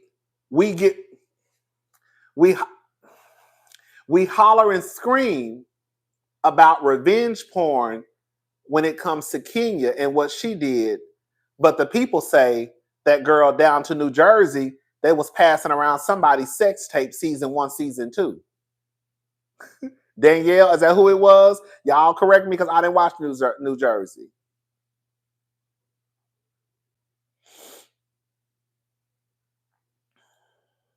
I don't know. Correct me. I saw the people online saying that seasons 1 or 2, Danielle had a sex tape and they all was passing it around, right? Fast forward, right? We're going to fast forward to y'all favorite housewives, Portia and Phaedra. My thing is we're okay with his behavior when it came to Mel, but now he turned on them. Now they're mad and surprised. That's true. Thank you for the super chat. Fast forward to Portia and Phaedra. Y'all already know what they did. We ain't even got to go into, we ain't even got to go down that rabbit hole. Phaedra is let go because she really didn't apologize and didn't own up to shit. If Phaedra would have apologized, she would have been back the next season.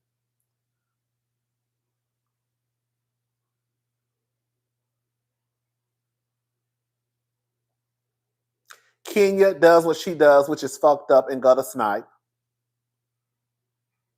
And there's all this outrage. You see what I'm saying? The line is moving.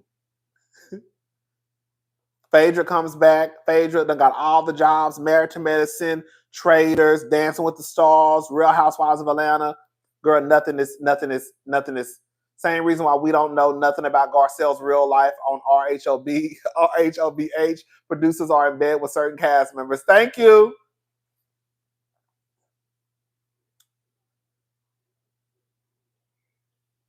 Gizelle can accuse Chris Bassett of touching another woman. That's sexual assault.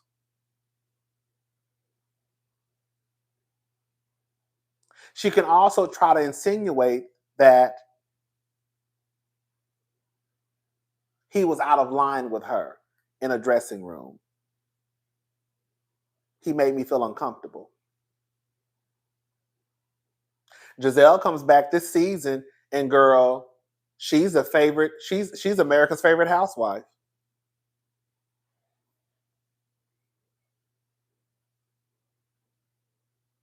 Mia has a storyline involving her own child and the paternity of her own child with her husband, and people ready to throw Mia off a cliff.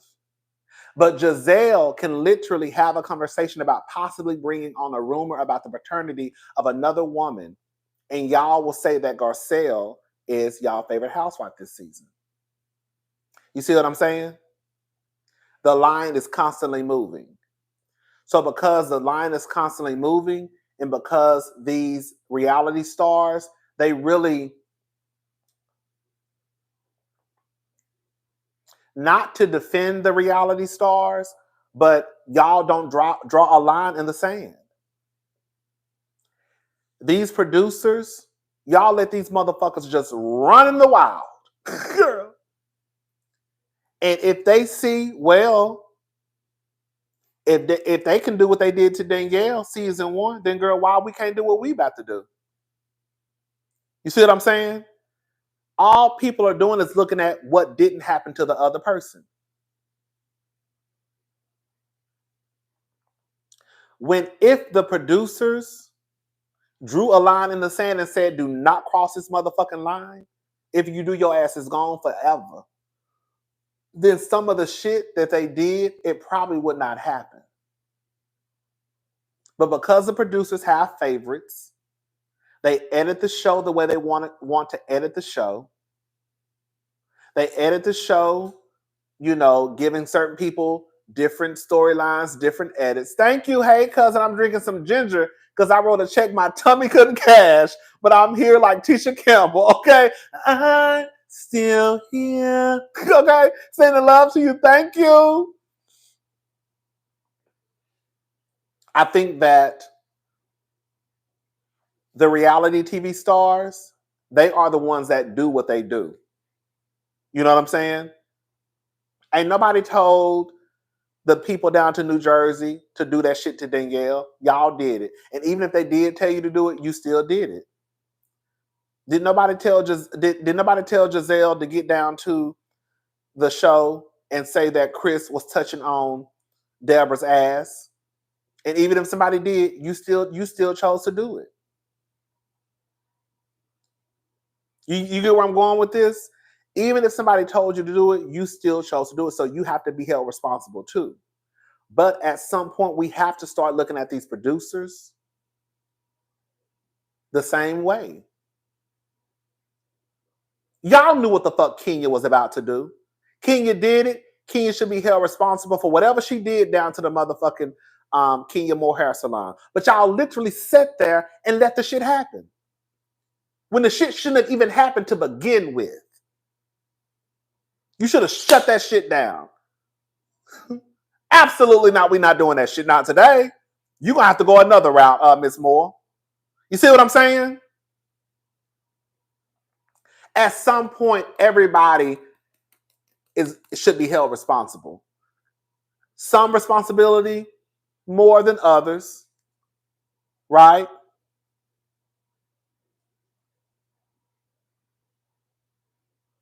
But the line is going to constantly move because these reality stars, they're not held. They're not, what's the word I'm looking for? They're not being held accountable for the shit that they do. They pretty much get rewarded. Y'all should have drawn the line in the sand a long time ago. It's no different than when people say Mia is a liar. Mia is a liar. Don't get it twisted. Mia is a liar. We've been saying that for a long time. Carlos King literally calls her Mia be lying. It was a book about her arrest in Real Housewives of New Jersey, not porn. Oh, okay. Thank you, feel good. But the truth of the matter is, they've been lying since season 1 on Potomac. So what do you expect to happen when people who more than likely watch the show see that this is the way that the show operates? They operate off lies. Karen came in telling us that her husband was a black Bill Gates. Why y'all think somebody else will come in thinking, well, shit, if she said that her husband is a black Bill Gates and she got away with it, I'm just going to say my husband runs all the motherfucking companies. Mia is literally taking a page out of all these girls' books and she's just wrapping it all together.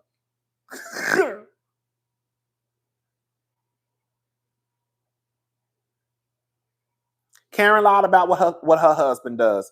Mia lied about what her husband does. Gizelle tried to pull a paternity storyline with Monique. Mia is pulling the paternity storyline with her own goddamn children. Mia is literally doing everything that these girls have already done. So again, at some point, you have to start looking at everybody crazy. You have to start looking at the producers crazy because this is the environment that you have created. It just is what it is.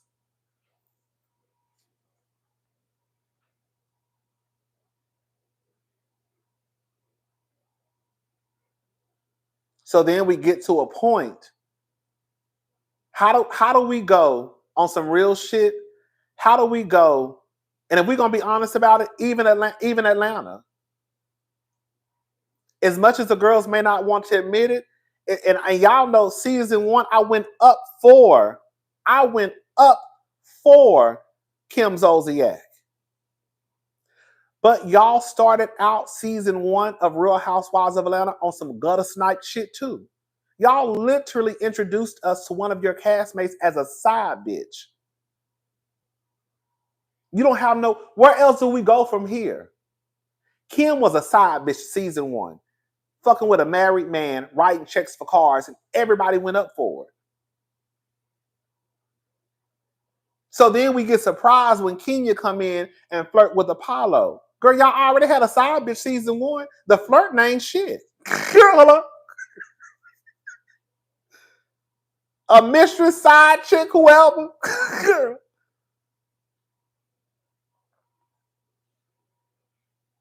Season 1, y'all was already on some mistress shit.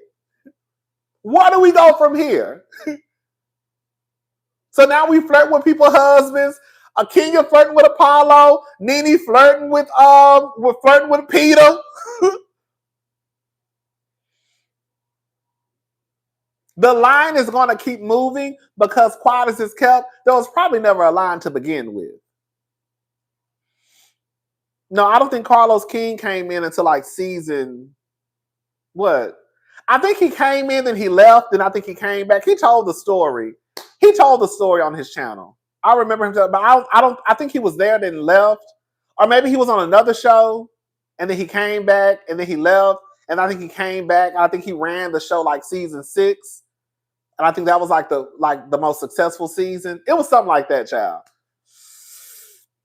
Nobody flirting with Todd. Okay.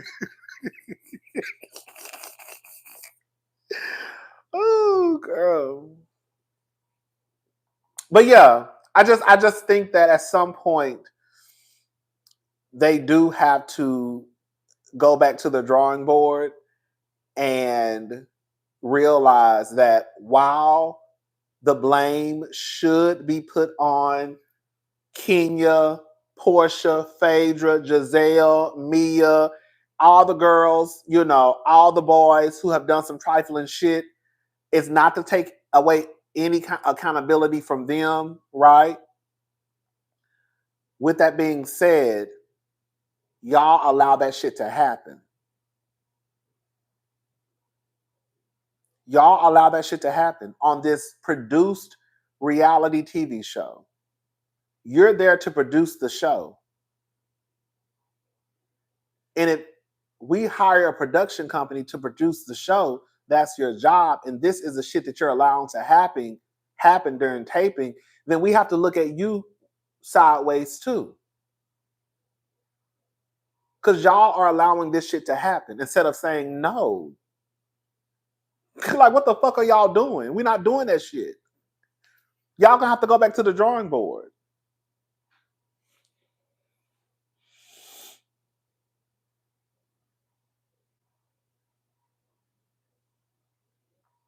Thank you, Hiru. Thank you so much.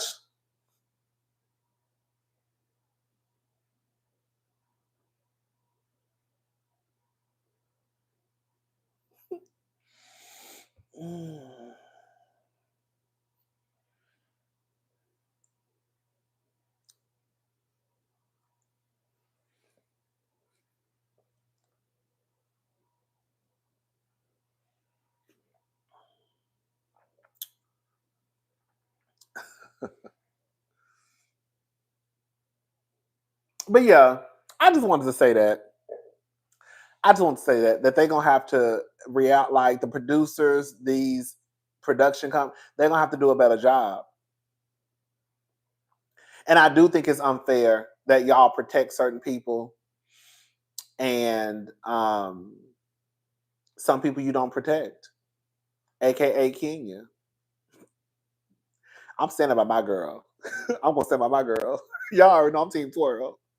Y'all throw Kenya out to the wolves every time.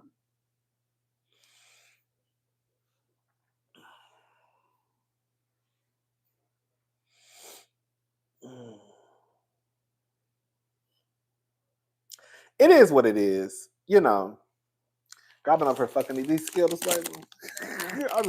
I've been having a taste for Skittles for so long, for like a week or two. But it is, it is what it is.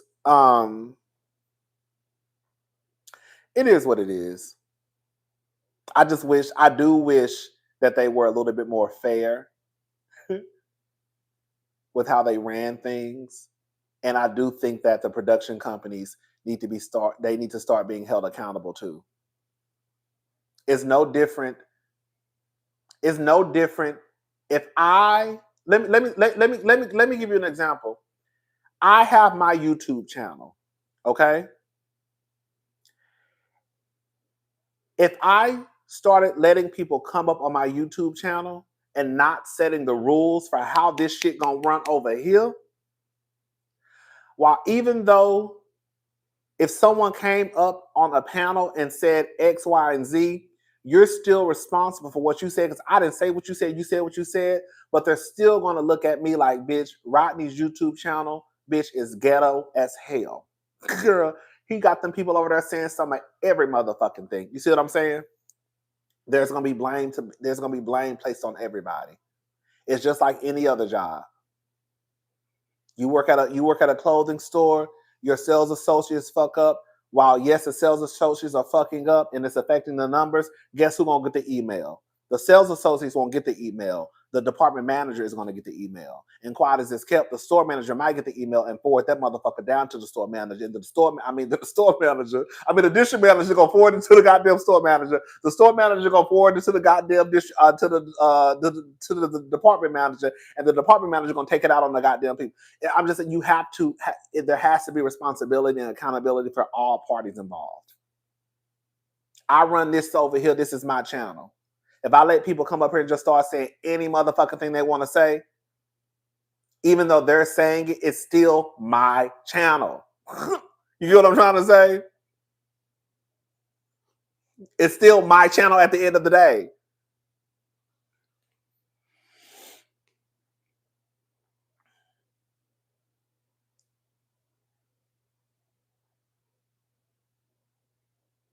$1900s.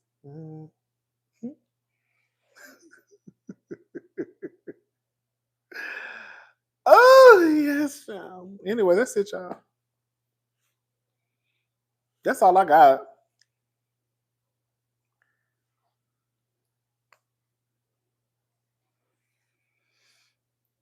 Thank you, Resonant. If they stop protecting people, they can have an honest and fair outcome. They won't. Then they won't have a line to worry about. That's true. That's true. Remember how they did Kenya? Remember when Portia used Black Lives Matter as a storyline, and Kenya was letting the people know that they get arrested on purpose, which I think is true. I think that's a part of the mission. It's, I guess, like bring awareness. And Kenya was saying how they get arrested on purpose, and how Portia was using it as a storyline. I can't remember exactly what Kenya said.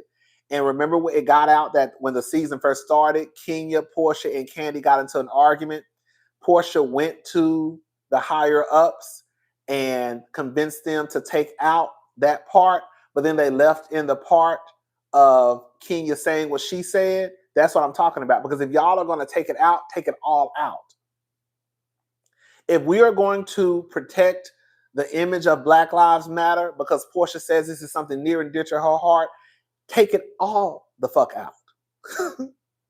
But no, you want to take out the part where Candy and Kenya was rapping Portia together, but then you'll leave in what Kenya said later on down in the season, but not leave the part why she said what she said. You see what I'm saying? They had an argument at Todd's party. That's what it was. And Portia went to the people and asked them to take it out. That's what I mean by not being fair. And how many times have we seen Portia, girl, come down and talk about Black Lives Matter? Oh, that's what I'm saying. You're not being fair. If you're gonna take the shit out, take it all the way out. Don't just leave what Kenya said, but take out when they was wrapping Portia ass up. So now it looks like Kenya is a big bad wolf. No, take it out, girl.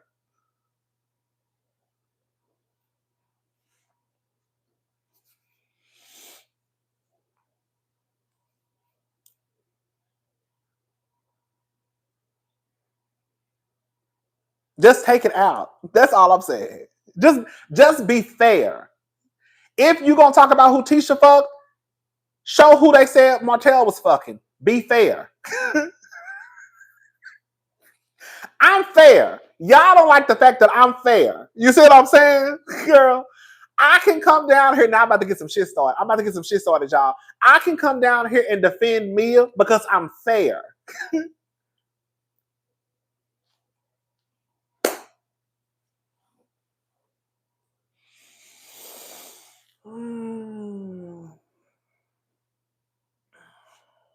I'm fair.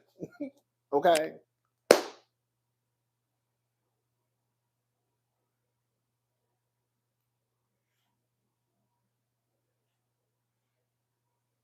I wanna be starting something, cause I wanna be starting something.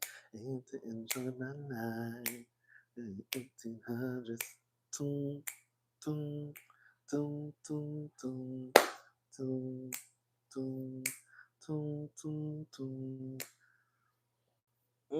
I was thinking about going to LA, taking a little trip. I haven't been in a few years. Oh, another thing too. This ain't got shit to do with shit. LaTisha, you ain't shit. I gotta tug on your wig a little bit when we go back down to the reunion. I mean, when we do the review for Love and Marriage Huntsville, LaTisha, you ain't. I mean, not LaTisha, LaTisha, girl. Melody had LaTisha looking stupid.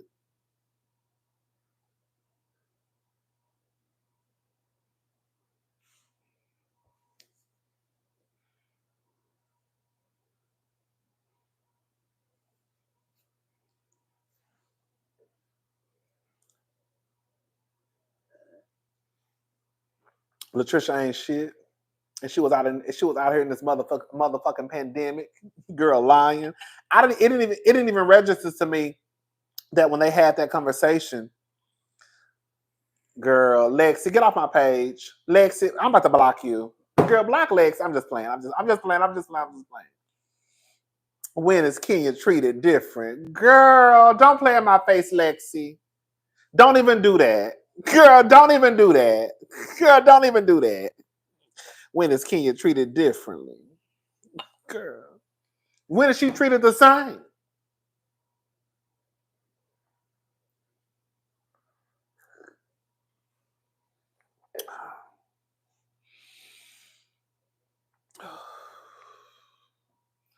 Girl, I had to take a breather, honey. You was about to get me worked up, honey.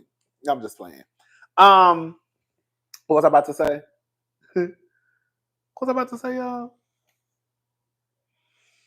What was I saying?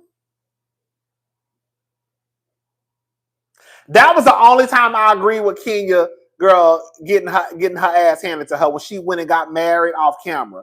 I would have fought her ass too. That's the only time I really agree with Bravo and how they handle Kenya. Because Kenya would have had me fucked up. Girl, you think you about to go get married off camera? Girl, this is a reality show. We're supposed to film your reality. How the fuck you gonna get married off camera and then come? Girl, absolutely not. And girl, we paying you millions of dollars, $1 million plus. Oh, baby, she would have been gone too. She definitely would have been gone after that. Gone. Gone.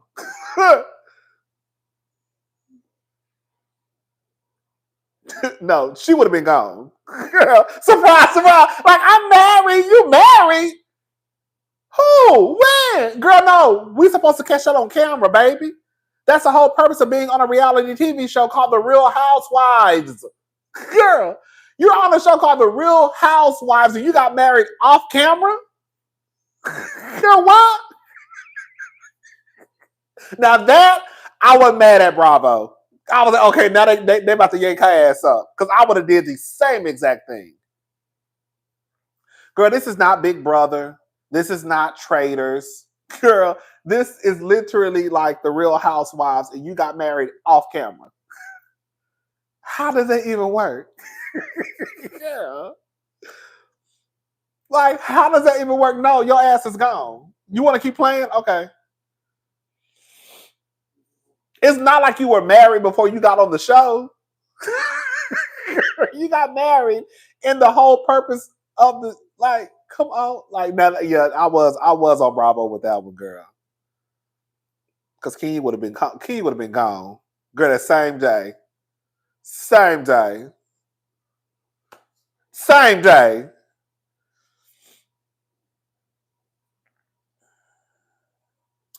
This is the thing. But riding their housewives who have their partners. That is true, okay? But at the very least, you could at least let us capture your wedding. And then if the nigga, because your nigga ain't got to be on TV. Let me say this. I have come to the conclusion when it comes to reality TV, the husbands who want to be on reality TV, they're there because they want to be on reality TV. I think Uber should have been gone too. I don't think Jana should be on the show. I think it's, let me say this. I think it's one thing. Okay, let me start over. I am conflicted on you having to show your husband. I know that sounds crazy what I just said. Let me explain. Kenya, you want to get married and you get married off TV. I mean, get married off the camera. Absolutely fucking not. Your ass is gone. Every person does not want to do reality TV. So where do we draw the line when we say, okay, these shows are being overly produced because the relationships are not organic and the drama is manufactured? The early seasons of RHOA and Love and Hip Hop were so good because they had real issues with each other. I'm with you. Yes, I'm 100% with you. Like Todd, for example. You mentioned Todd.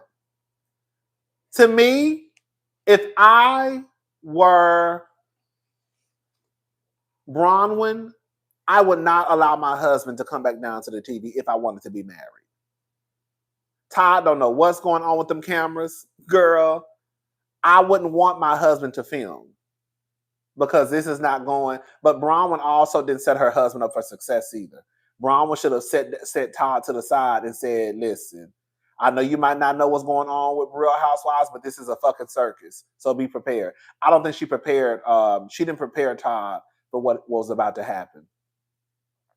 So I'm conflicted, right? So let's talk about it. We ain't got shit else to do. Listen, what time is it? Okay, we ain't got nothing to do. Let's talk about it. Do you think it's fair for some people to not have to show their partners and some people, they do show their partners?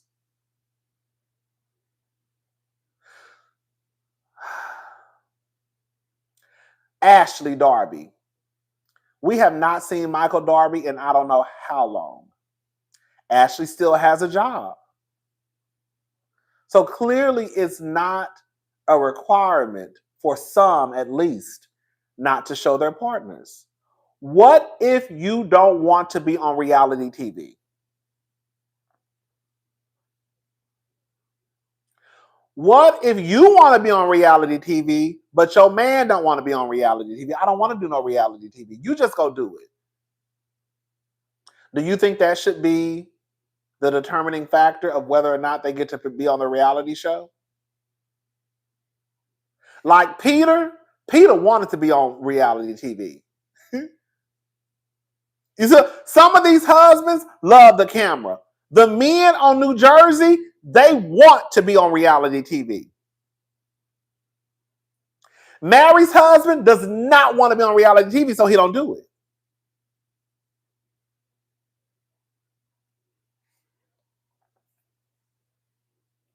Some of these men want to be on TV. Some of the husbands don't want to be on TV. I think where the problem comes in is when you try and act like you ain't got no relationship, aka Uber. Y'all know, I don't know, Uber was, I wasn't rocking with Uber with that. Like, how are you on reality TV at the very base level, right? You're on the Real Housewives of whatever. And you got a whole boyfriend, but you don't want nobody to know? It's one thing if you said, I am in a relationship.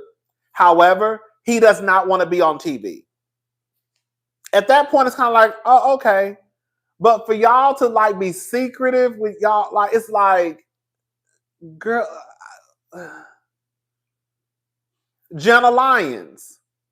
She didn't want her woman on the show. No, she ain't got. But like, you don't even want to talk about like. I don't know what's going on with Real Housewives of New York because I haven't watched in a few weeks. I don't know. I am kind of like.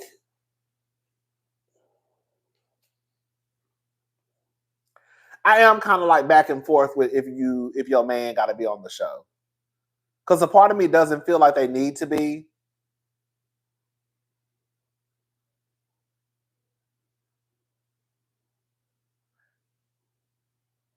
Like, I don't think the men really need to come to the reunions. Unless they're going to, like, it's at one point for me, it got pointless for the men to be at the reunions. Like, why are the men here? Y'all just bring the men out like, I mean, I guess. Like the husbands on Married to Medicine, they are okay with participating in the show. Dr. Damon come around whenever he got to come around. Cecil, he gonna participate and get some shit started. Kurt is gonna come around when he need to come around. Like those husbands don't mind being on TV. I think I'm just more so if they don't want to be on TV, they shouldn't have to be on TV. But let me tell you something. On some real shit though, if you are going to be one of those girls where you are not really showing your personal life as far as your marriage, you better be one of the baddest bitches on reality TV. Hello? When I say bad, I'm talking about a reality star at the top level. Like Dr. Heavenly. Can we talk about it? Dr. Heavenly, let me say something to y'all. Y'all been trying to get me together in the comment section. Let me say something to y'all. Some of y'all, I love y'all to pieces. we just having family time right now. I'm not saying that these people don't think their marriages are sacred. Okay? But what I am saying is that some of the people on these shows will, just like y'all said about the kids, they will sell out their marriage for a check. They do get on reality TV just to end their marriages. Dr. Heavenly does not play about her marriage. We could sit here and dissect her marriage and say what we think. But the fact of the matter is, Dr. Heavenly is not showcasing her marriage on Married to Medicine. And the reason why she does not have to, listen to me, y'all, the reason why she does not have to is because Dr. Heavenly has kept up so much shit in the group that, girl, we forget she even married half of the time. You see what I'm saying? So where Heavenly lacks in one, she makes up on the other. Girl. She's not going to talk about her marriage with Damon, but she's going to start so much shit with the girls in the group that, girl, we don't even think about her marriage with the girls.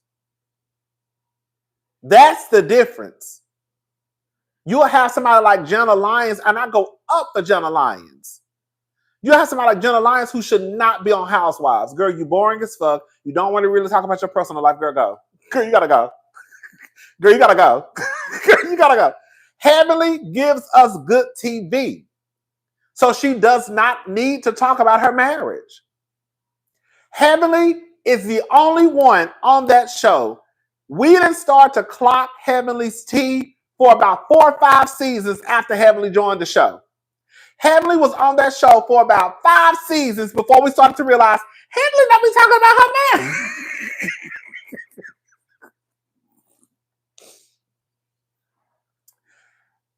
We was like, bitch, Heavenly don't be talking about her marriage. She's talking about, girl, do y'all know about Heavenly and Dr. Damon's marriage? Do you know about Dr. Heavenly and marriage? I don't know nothing. Do you know about Dr. I ain't heard nothing, child. Do you heard? Girl, I ain't heard nothing. Girl, Heavenly, that was her MO. If I keep up shit with these bitches, I ain't got to talk about my marriage. Okay? And let me give you another thing too. Dr. Damon, up until recently, he does not give us anything on the show. I'm about to say something. I hope y'all understand what I'm about to say. If you want your marriage to last, just for the sake of whatever, if your husband comes on, tell him to be boring. When Dr. Damon comes on, they don't give us nothing. So there's nothing to, they're not going to put Dr. Damon just sitting in the kitchen. You see what I'm saying? Dr. Damon come on when it's couples trips. You might see him in his office, and you might see him in the kitchen when Heavenly cooking some Prego spaghetti. Other than that, Dr. Damon don't give us nothing. So therefore, the focus will never be on Heavenly and Dr. Damon's marriage because Dr. Damon don't give a shit in the marriage. And Heavenly not going to talk about her marriage. And when she do, she going to say my marriage is perfect.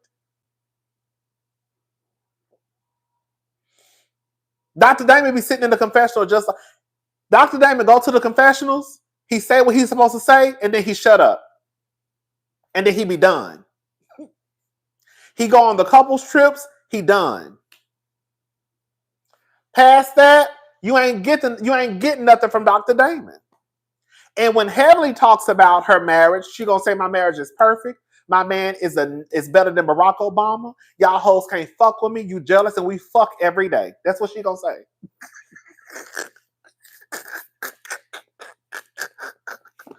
That's what she gonna say. That's what Dr. Heavenly gonna say. You know who else has done a good job? Believe it or not, and y'all not gonna Dr. Wendy. When you really think about it, Dr. Wendy and Eddie, when I tell you they have that shit down packed, we ain't never even seen Dr. Wendy and Eddie get into a fucking argument down to RHOP.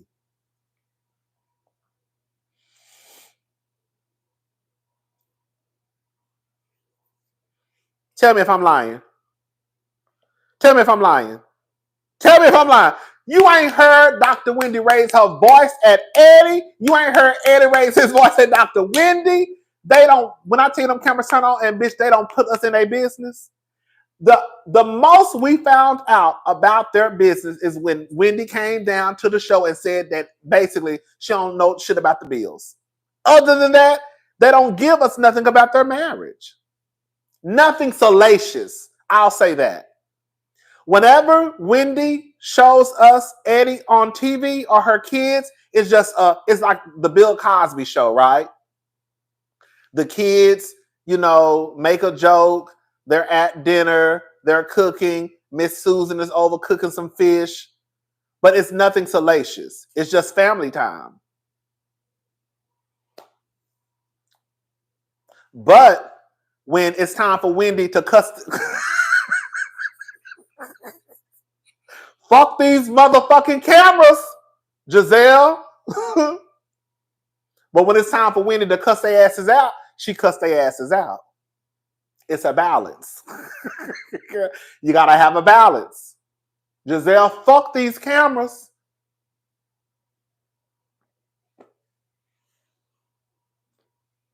Hello? So some of the girls, you have to, even though Girl Qualities has kept, none of the girls ain't got shit going on this season on Potomac except for Mia.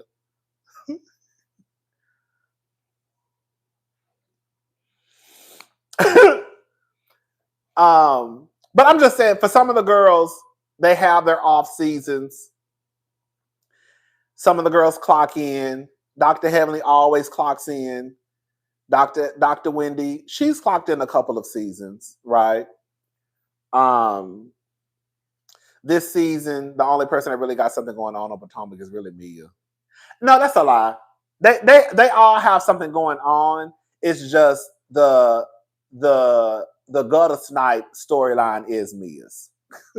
But not all of them.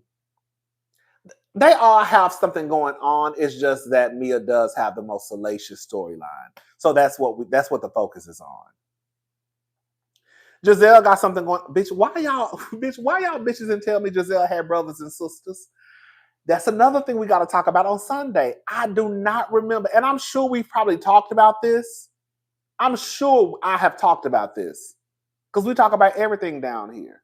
But I do not remember. Is Kay flopping? Kay is not a flop. Kay is a friend of. Kay does not give me housewife. She doesn't. I like Kay on the show. I do. I like Kay on the show. Kay just does not give me housewife tea. She gives me friend of. She just give me friend. She give me friend of. Sorry. I don't know. I think she's a gorgeous girl. She seems cool as fuck, but she just gives me friend of. I don't know why. I don't get housewife from her. I don't know. But yeah, back to Gizelle. Why y'all didn't tell me Gizelle had brothers and sisters? I don't remember. I swear I don't remember knowing Gizelle had brothers and sisters. Or a brother and a sister. Siblings, basically.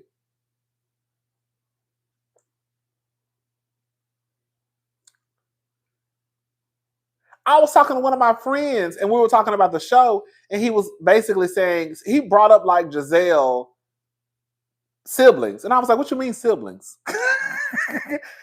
And he said that she mentioned it on the show before. I was like, I do not remember Gizelle talking about any siblings. I always thought Gizelle, I'm not gonna say I always thought, I just don't remember her mentioning her siblings. And I've just thought that she was an only child. Because that's the way she talked. She talked like she's the only child.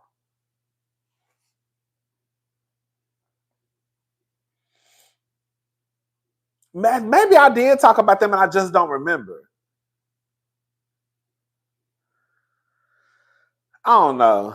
But yeah, it is what it is. We gotta get into that wheel because now on some real shit, now that I know that Jazelle has sisters, siblings, I have even more questions about that wheel now. How the fuck you got what? Who the fuck? Because at first, I'm thinking Gizelle was just the only daughter. Somebody probably was in the hospital when Gizelle wasn't there. And I don't know, something happened with the wheel. Girl, now I know you got brothers and sisters. Like, girl, what's going on? Like, what's the tea? Like, how you... like...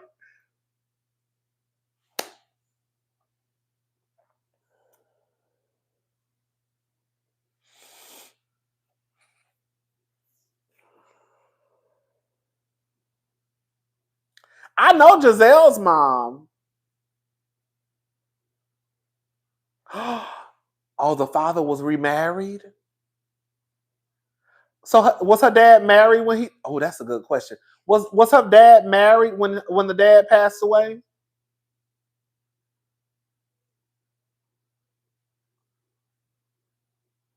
See, I don't know none of that stuff.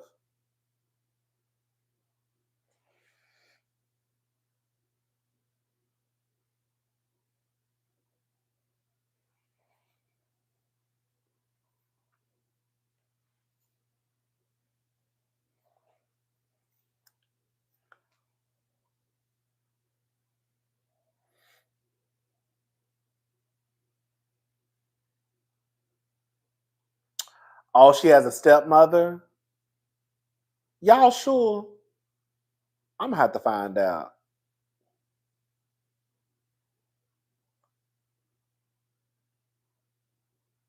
See, I'm sorry, y'all. It should not be. Girl, I'm sorry. I'm not about to drag Gizelle. But y'all, it should not be this difficult. Gizelle, girl, I'm sorry. We should not have to sit here and figure out whether or not you got brothers and sisters.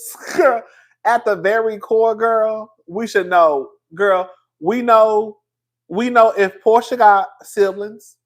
We know if Kenya has siblings. We know if Candace has siblings. We know if Dr. Wendy has siblings. Girl, why don't we know about your family like that? Like we ain't gotta do no deep dive into their shit because they not the reality stars. But how you on the show for 9 seasons, and girl, I'm sitting here trying to figure out do you got girl, like if you got a fucking brother and sister.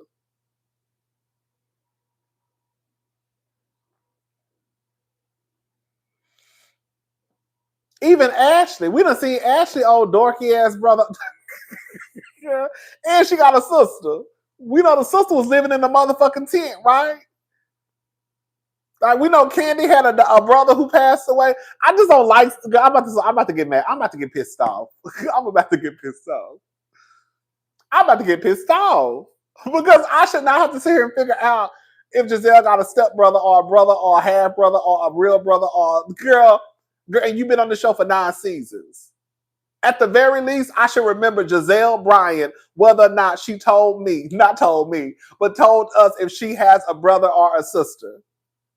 At the very base level. Girl. And I can't even, because I don't remember her mentioning none of that shit.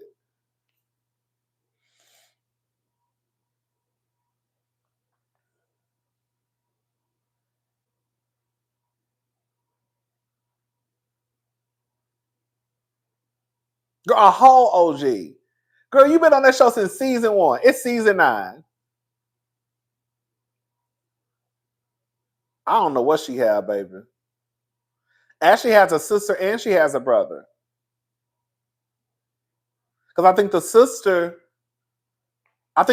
has a different father. The brother, I think, was on her song. Remember? I think the brother performed with her one time.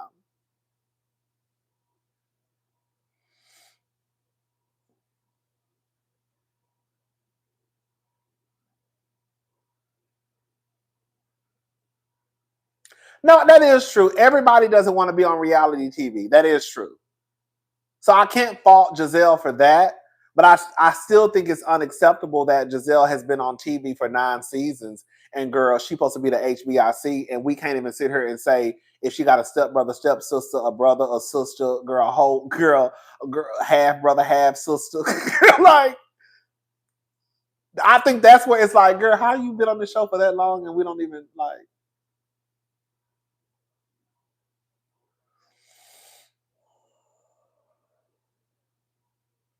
I just got annoyed too.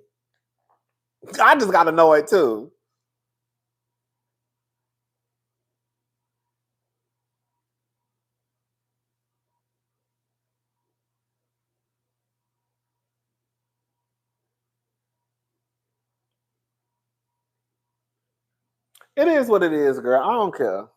But yeah, I do. I went next when we do the review. We have to talk about Jazelle in this wheel because now I have more questions than I had before. Because when I did my review on Sunday, in my head, I didn't spend that much time on it because I'm like, oh, Jazelle is the only kid. Somebody probably snuck into the room. I don't know, girl. But now it's like you possibly got step brothers and sisters or a whole brother and a whole, like, how did that wheel just change? And why you ain't got in contact with your siblings to try to find out what the fuck happened? Because the first thing I would have did was get on the phone with my motherfucking sisters and be like, what the fuck is going on? And even if they didn't film, I would have at least had enough information to say, well, I talked to my siblings and this is what we've come to find out. Does that make sense what I'm saying? Even if the siblings don't want to be on TV, Jazelle should still have enough information from the siblings to let us know that she had a conversation with the siblings about the wheel and this is what they found out. But the way Jazelle is going about it is like it's just her trying to figure out what's going on with the wheel.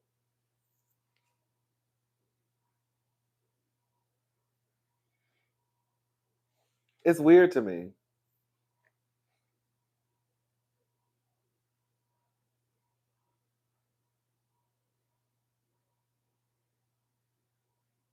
That's weird to me. I don't know.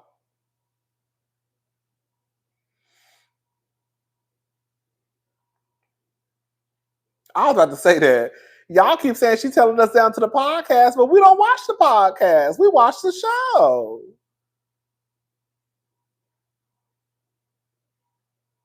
I'm not gonna fault Jazelle if her brother and sister don't want, or whatever they are to her, if they don't want to be on the show. Because again, everybody don't want to be on reality TV. But Jazelle still needs to figure out a way to let us know what's going on with the wheel. And because again, the way I received the information was like she's the only she's the only sibling, and she got to figure out what's going on. But girl, to me, it changes the picture when I find out that you have siblings. Because now I'm trying to figure out, girl, what was going on at the hospital? Were your siblings there when it happened? If that man was married, what was the wife at? Like, I need to know that information now. I don't need to know. Girl, but I want to know. Girl, I want to fucking know because I think that changes the picture. If that man was married, what was the wife? If you have a brother and sister, were they at the hospital?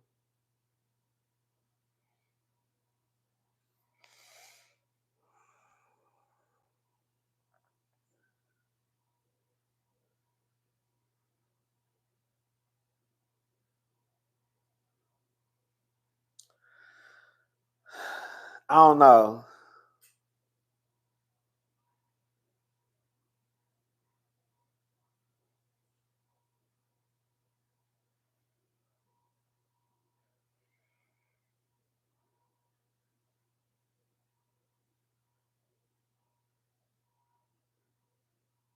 Anyways, that's it, y'all. This was a messy ass live.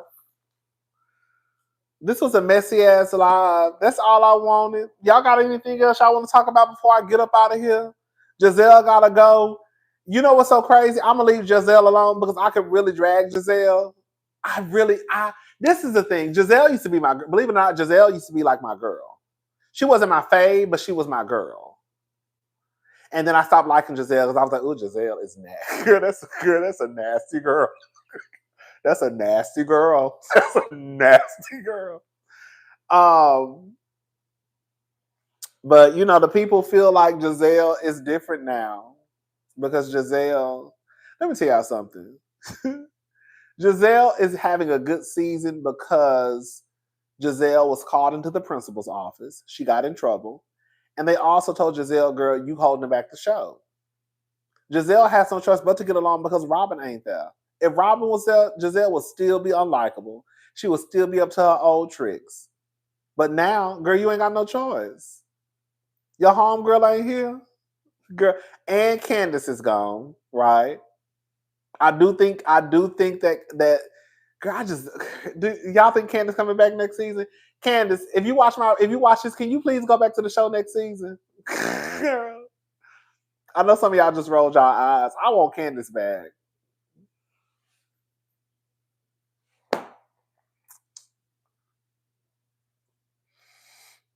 I want Candace back. I don't care what none of y'all say. I want Candace back girl. The only thing is, girl, Gizelle gonna have to let it go. You know who I was thinking might need, girl. Y'all gonna be surprised at what I'm about to say. I'm gonna leave it alone. Y'all know who I think needs to leave a reality show for a season just to sit it out?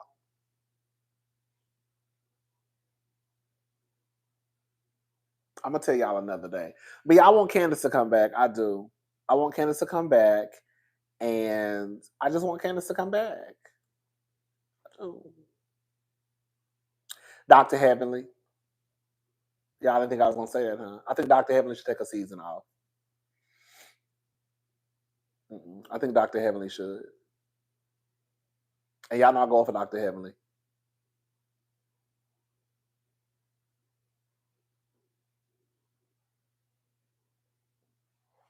But if Dr. Heavenly leaves, the show is gonna flop too.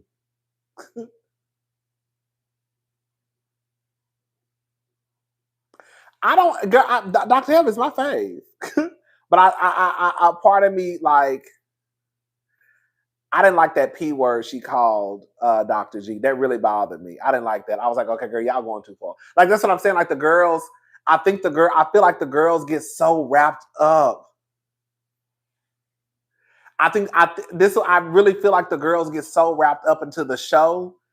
I feel like Dr. Heavenly's focus, because Dr. Heavenly does have, girl, as much as y'all don't like Dr. Heavenly, I do believe Dr. Heavenly has a lot of power when it comes to that show. It may not necessarily be on paper, but I think they give Dr. Heavenly free will, like to do what she wants to do. That's why Dr. Heavenly don't never get in trouble. And she always come down to the YouTube and talk her shit. Because she don't give a fuck at the end of the day, because I already had my money before this show. Don't get it twisted. The show really helped out Dr. Heavenly.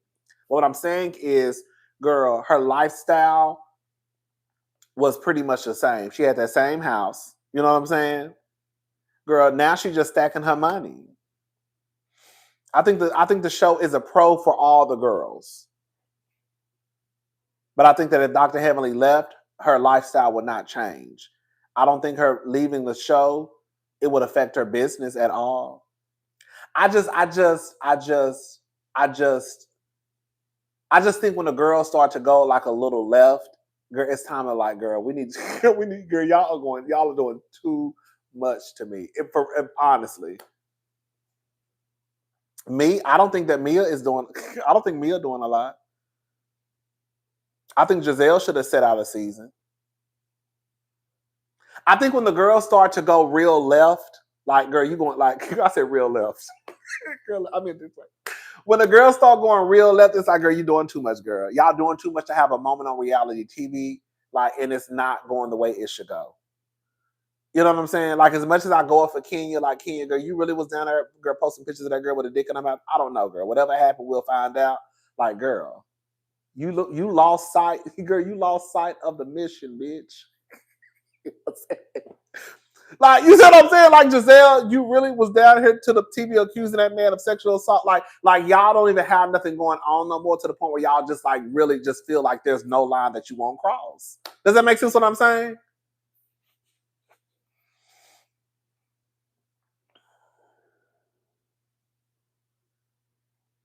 Right. They say Mia declassed in the show. Girl, right, come on. First it was Marlo. Girl, first it was Marlo. She declassed the show when she was out there talking about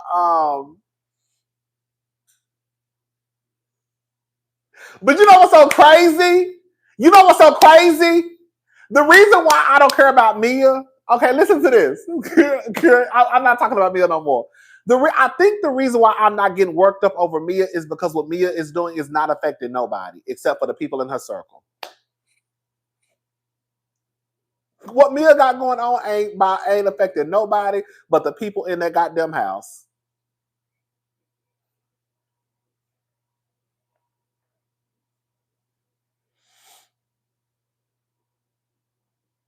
That's it. I don't think Heather Gay should go. I think Heather started feeling herself because she's skinny. I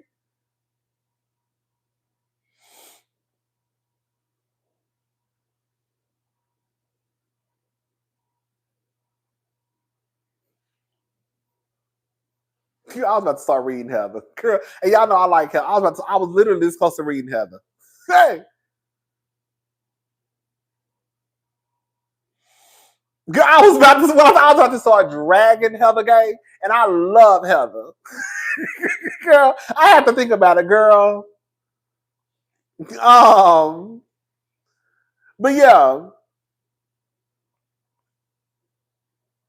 I feel like I just don't like when the girls start doing. I don't like when the girls start doing so much to the point where, girl, y'all out here calling people pedophiles and revenge porn and falsely accusing people of sexual assault. Like, that's a lot to me. That is a lot. Mia, girl, whatever, girl. You've been hood, you've been ghetto since season 6. Whatever, girl. I'm sorry, I don't care what Mia got going on over there. I don't.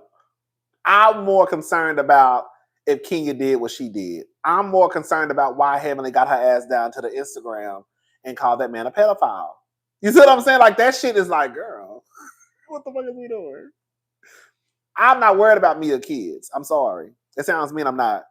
Because the truth of the matter is, what's ever going to happen with those kids, you're not going to be there, you're not going to be there, and you're not going to be there to have a conversation if the kids grow up and they don't like what Mia did. That's going to be a conversation between Mia and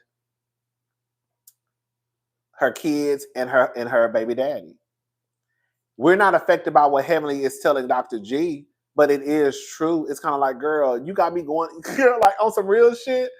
I can't, girl, I go up for you. And I go up for you because you're my girl, but girl, you around here calling people pedophiles, like, girl, and I'm around here like, girl, that's my girl, that's my girl, that's my girl. You see, that's why I start to get bothered. Girl, believe it or not. Because I'm like, you my girl, you my girl, you my girl, you my girl. But then I look up and you like, you fucking pedophile, girl, what? You know what I'm saying? Girl, what? Girl, I never went up for Mia anyway. So whatever Mia got going on is with Mia, girl, I go up for you. And I gotta come down to YouTube and explain to people, why the fuck you going for Dr. Heavenly? Because she my girl. Why the fuck you going for Kenya? Because she my girl. She down here doing revenge porn. Girl, did she? I don't know, child. It is what it is, girl. It's gonna be what it's gonna be. But I also told you I'm really trying to get away from being emotionally connected to these reality stars. I'm sorry. I told y'all that, and I feel like I'm doing a decent job because if I was really still connected to emotionally connected to reality TV, I would not be reviewing Real Housewives of Potomac. But I'm trying to let that go because at the end of the day, girl, it is what it is. I don't know these people in real life. I'm never gonna see them. I'm never gonna be friends with them. Well, Heather falsely implied that it could have been a producer that gave her a black eye. Oh, that is true. That was fucked up. Heather should have been gone after. If we're gonna be honest about it, Heather really should have been gone after that. After Heather put somebody's job at risk, Heather really should have been gone after that on some real shit. When I say the girls should sit out a season, I'm just saying sit out a season. Really not that long, y'all. Girl, Potomac is about to be over. Salt Lake City is about to be over. They're about to start filming a whole new season. So it seems like a long time, but a season is really not that long, especially when the season airs. Heather should have been set out for a season. I want Heavenly just to leave for a season just to like get her shit together. Like, girl. Like, girl. Kenya, I don't want Kenya to be gone. Kenya already set out for the season. Girl, now moving a line. Now, bitch, that's what you call moving a line. Okay, bitch. I just snorted. I be cracking myself. Oh, I be cracking myself. I don't know why I be thinking the shit I be saying be funny. But that's what you call moving a line.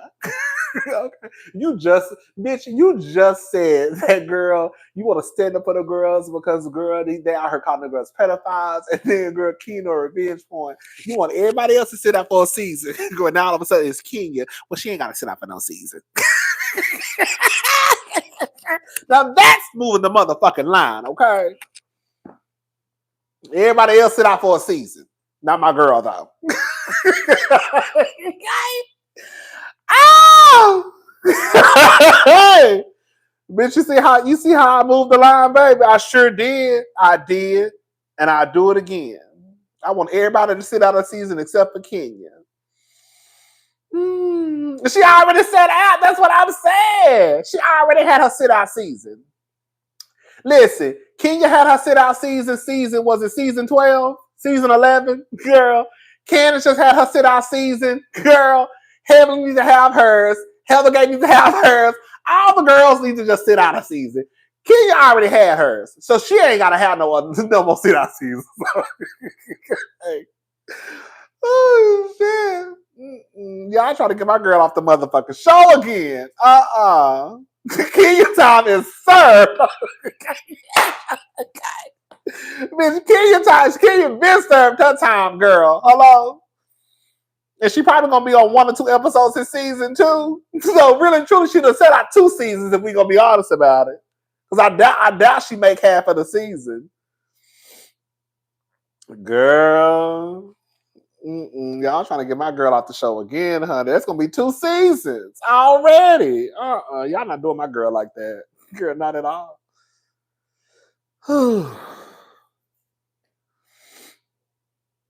You know who I do respect for leaving the show?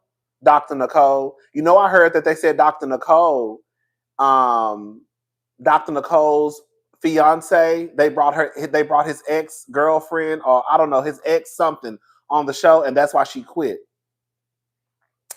Bitch, I would have quit too.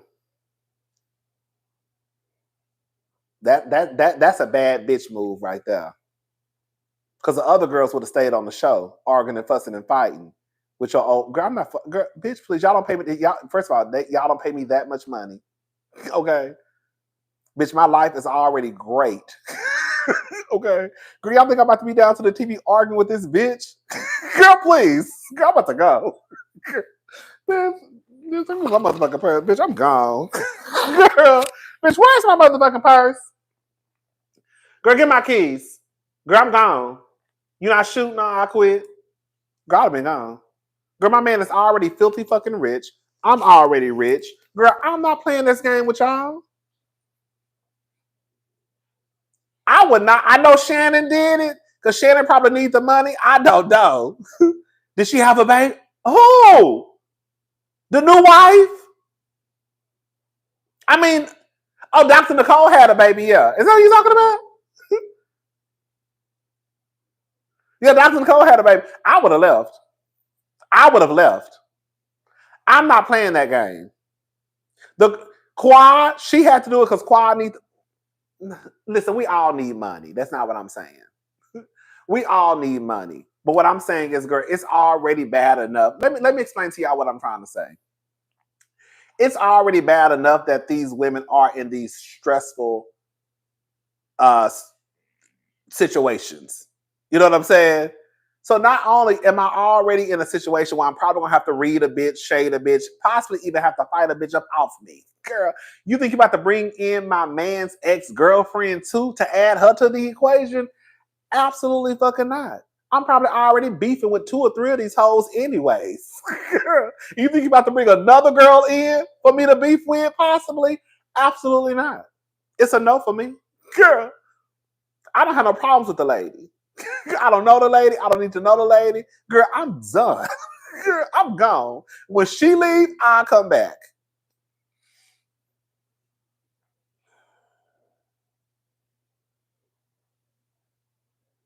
And again, I don't need this show. I was doing this shit for fun. Okay? I'm gone. I would have if I was not, I would have did the same thing. I'm gone. Girl, fuck y'all. Because you already know y'all about to try to create some shit with this lady.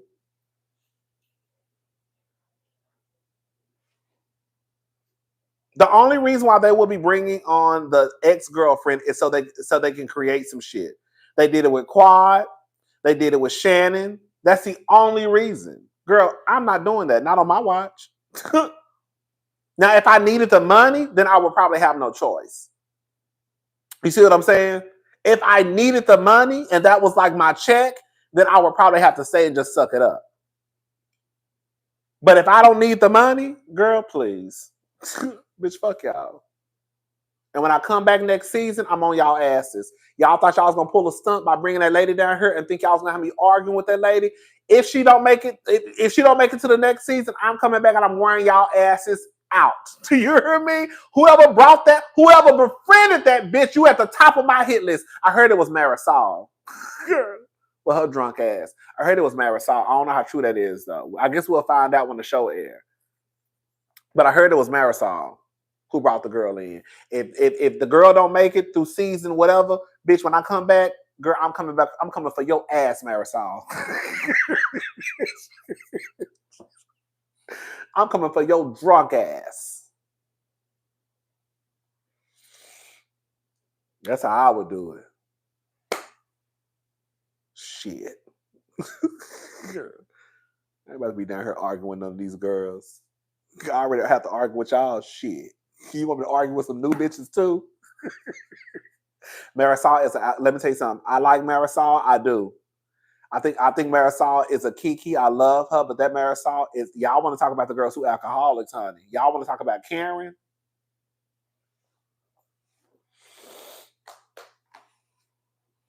That Marisol, I don't give a fuck what nobody say. I'm gonna leave Marisol alone. Marisol is a drunk. Is it Marisol? You know, I fuck somebody's name up. You know I'm a little country. I'm gonna call her Marisol. Marisol, hello, whatever that bitch name is. Okay, I like Marisol. She don't like Nicole. But Marisol is a drunk, y'all. Yes, girl. Let me say something, bitch. I love me a cocktail. She's a functioning alcohol. Let me tell you something. In real life, I have been on vacations when I was younger, and honey, I will get up, baby, and start drinking. Girl, we taking shots. Girl, we having a good ass motherfucking time, bitch. We on vacation, right? And I don't want to judge anybody because I know everybody has a different walk in life. But girl, it is a little bit.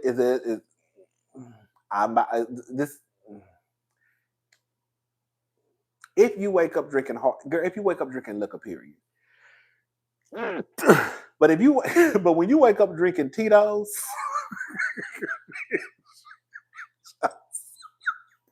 and I love y'all hoes know I love me a motherfucking cocktail. But bitch, I don't wake up drinking alcohol. Okay? That's why let me tell you something. That's why Marisol. That's why they don't say nothing about Marisol, because Marisol don't be getting behind the wheel of a car. Marisol probably smart enough to have a motherfucking So she's a fuck she's a fucking. I think Marisol probably got a driver.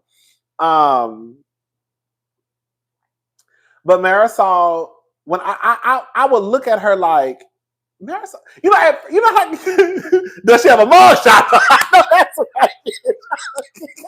Does she have a mug shot though? Okay, bitch. Listen. I remember when I first started watching. I didn't watch New Jersey. I didn't watch Miami before they came back. I didn't start watching until they came back. And so I was like, oh, she's like, I'm not gonna. She's a drinker. Cool, whatever. I knew it was really bad on Ultimate Girls Trip. Remember on Ultimate Girls Trip when Marisol, I think Marisol's stomach started hurting, and I was like, "What, bitch, Teresa? Well, because bitch, when you drink, bitch, when you wake up drinking alcohol at the table for breakfast, girl, Marisol never eats." I remember they were on the boat, and I think Marisol had one shrimp on her plate. And I think she was sharing some of Alexis' pasta. It was something crazy. And I was like, baby, this bitch do not eat. And I'm like, but she always drink. And she'd be drinking Tito's, bitch. Girl, not like you just woke up and you going to brunch and you having a mimosa, some orange juice and champagne. Girl, you drinking 40%, bitch. Yeah, what? How you gonna get through the rest of the day? But yeah, Marisol, she got a lot going on. I was like, Marisol, and you know what's so crazy? I haven't heard anybody on the show even talk about it.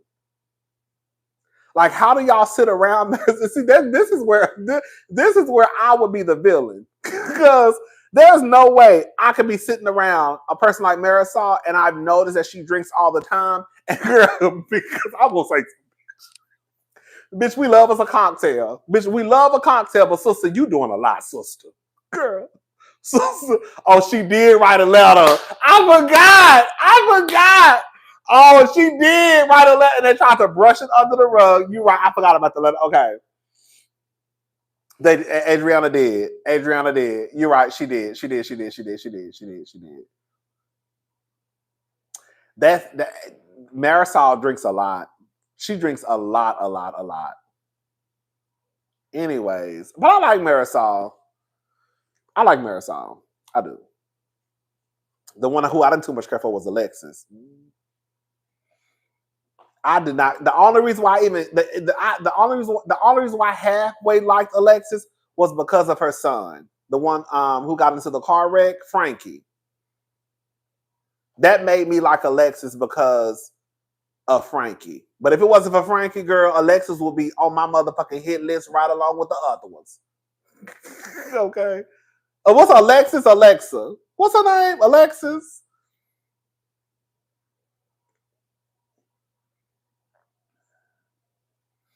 I don't too much care for her. She thinks she more than what she is.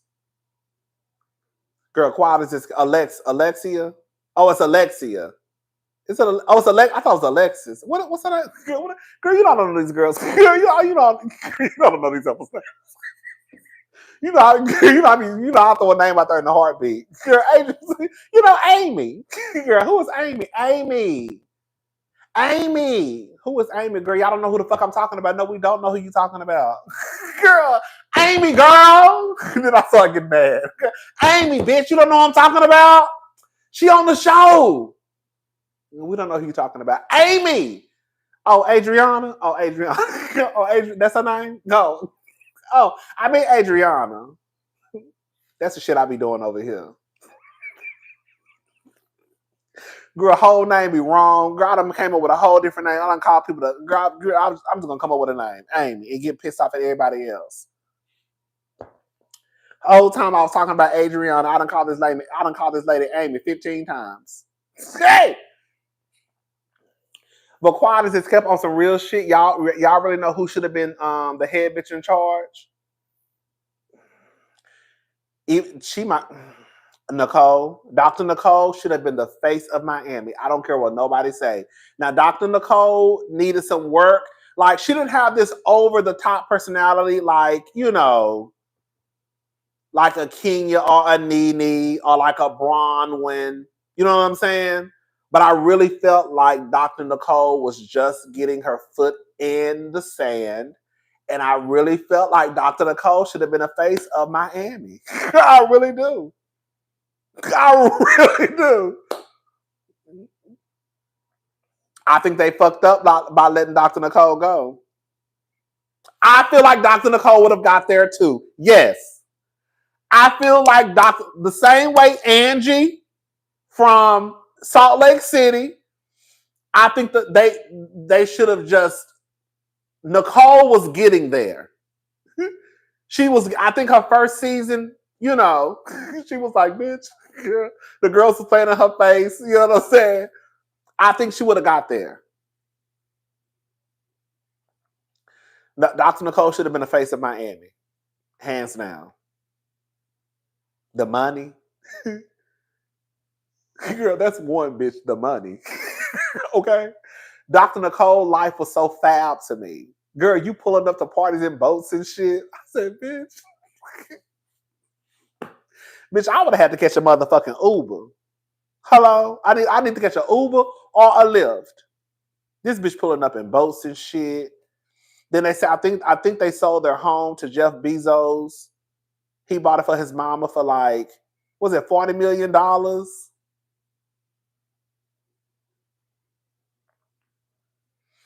How much he resell the car for?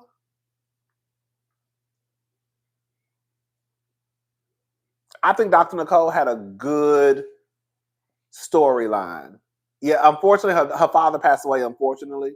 But at the time, she had her father, who it was a back and forth with him, and then her mother, you know what I'm saying? And then she was a doctor.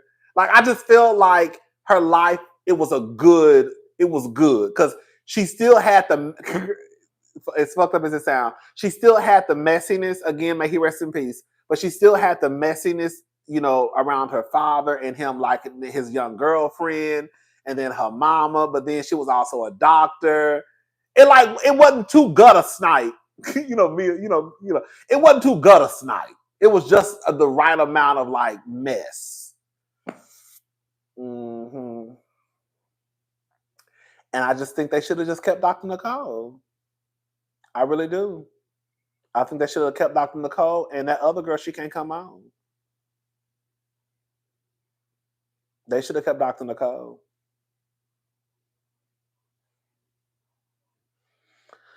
But it is what it is. Hopefully she comes back and she be on Marisol ass too. Because like I said, I don't know if it's true, but I heard Marisol was the one who was bringing the girl onto the show. I mean, Marisol clearly didn't hire the girl, but they need to make Dallas, listen, they need to do a Dallas, they need to do Real Housewives of Dallas, and Claudia Jordan needs to be one of the cast members. I don't know why, like, girl, bravo, bring me down, like, girl, let me do it. Okay? Girl, let me get the girls together. Let me start holding auditions. Girl, I can fit, girl, come on. Y'all need to do Real Housewives of Dallas. Reboot, recast. Because Dallas was bored. When I tell you, I watched the first 15 minutes of the first episode, and I think I started falling asleep. I was like, girl, this is some bullshit. I don't know, girl. The people never want to give Houston a well, they tried one time with oh, that's what it was, girl. That was racist. There we go. That's what it was. I think the Asian girl was getting hate from one of the white girls, or even probably a couple of them. It was something like that. Uh-huh. That's what it was. Mm-hmm. Dr. Moon. That's what it was. I knew, yeah, I heard about that. I didn't watch, but I heard about it. I think that's why they got canceled. Girl, y'all don't vet these girls enough. Let me tell y'all something on some real shit. When y'all start bringing these housewives into these shows, y'all need to start going through their Facebooks, their motherfucking Instagrams, girl, MySpace, Black Planet, Jax, Grinders, Scruffs, Christian Mingles. Girl, I'm to what I tell you. Girl, y'all need to go through all they shit. Because y'all get these girls onto the shows, they be racist as fuck, and then all of a sudden, either the show getting canceled or y'all gotta fire the girl and bring another girl on. Girl, just do a background on the girls. Quiet as it's kept, I think that y'all should start asking for their tax returns. I think I need to start asking for 1099s and W-2s. That's the first thing y'all should ask for, because a lot of these girls shouldn't even be on the shows. I'm about to go off in 5 seconds. I'm about to go, because I'm about to get this off. Got these broke ass heifers on my motherfucking TV screen. They ain't got no fucking money. Girl, just there.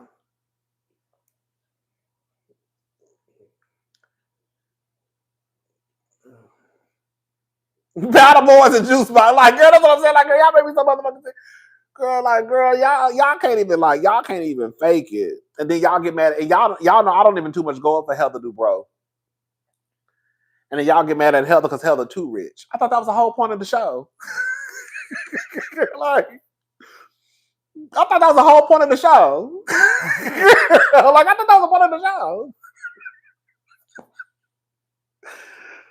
Ooh, child. Mm-hmm.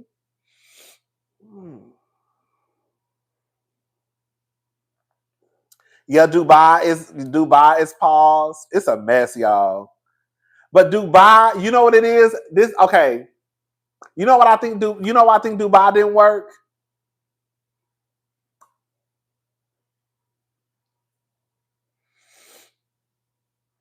I don't think they show. I couldn't get into Dubai either. I don't think they showed us enough wealth. The way that they advertised Dubai was like gold and wealth in the desert. And I get some of the girls who really come from money, they can't do that shit. They not doing it. They're not being on a reality TV. It's probably lowbrow to a lot of the girls in Dubai. They just couldn't even do it if they wanted to do it. So I get that the real money, not doing no shit like no reality TV, right? But like Nina had a little bit of coin from what I understand. Didn't Nina have money? I don't know what it was. I was about to go down a list of reasons. I just couldn't get into Dubai. I just couldn't. I just could not get into Dubai. I tried the first season. I was like, I think I was reviewing it, and I was like, this ain't working for me. New York. Ooh, what y'all think gonna happen with New York? Y'all think they're gonna cancel New York? I see a lot of people asking for the old girls to come back, but they say y'all didn't even watch when they did. Didn't they do an ultimate girls trip with Dorinda and all of them? And they said y'all didn't even watch. Didn't they do that? They say it was. I remember people saying it was a mess and that they was trying too hard. Did you watch it? Did you like it? Was they trying too hard? Because some people said online they was trying too hard.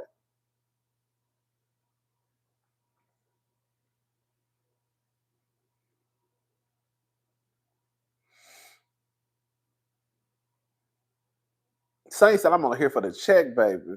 Y'all think they're gonna cancel real? Y'all think they're gonna But the ratings are not horrible for New York though. To me, they're still steady. I don't watch it. What's up, Petty Pisces? I don't watch New York. I said I might tune back in, but I feel like I thought they were all fake. The only ones I'm gonna tell you what the problem was. They are not one. They are two. Like, listen, the girls be self-producing. They are two.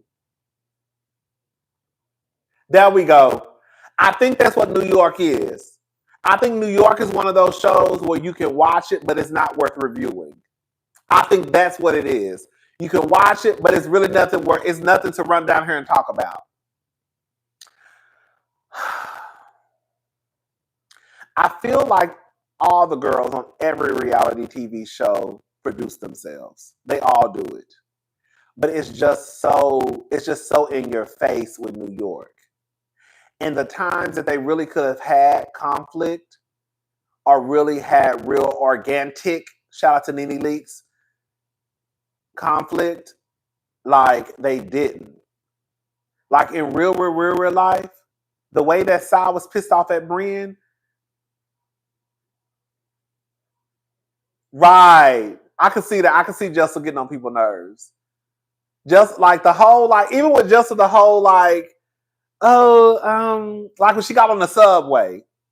Like when she got on the subway, she was just like, oh my God. It's just, like, bitch, you was just down here talking about how you was buying fake Chanel bags and fake Louis Vuitton, whatever fake designer bags on a, you know what I'm saying? But now all of a sudden you don't know how to, like, that's the shit that I be talking, like, it don't add up. How do you go from buying fake bags to you acting like you don't know how to fucking ride the subway? Does that make sense what I'm saying? Like, that don't match to me. If you're buying fake bags, you are also riding the subway.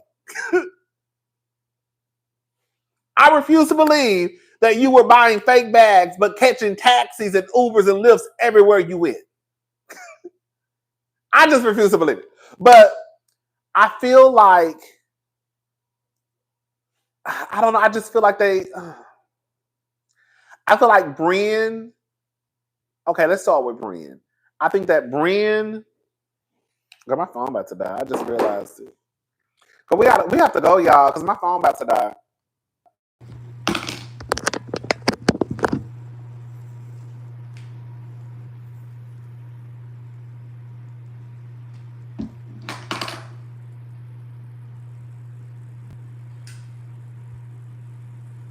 Okay, y'all, I had to take the microphone out because my phone, I had to charge my phone up. So listen, I just want to say this and then we're gonna be done. I think Brienne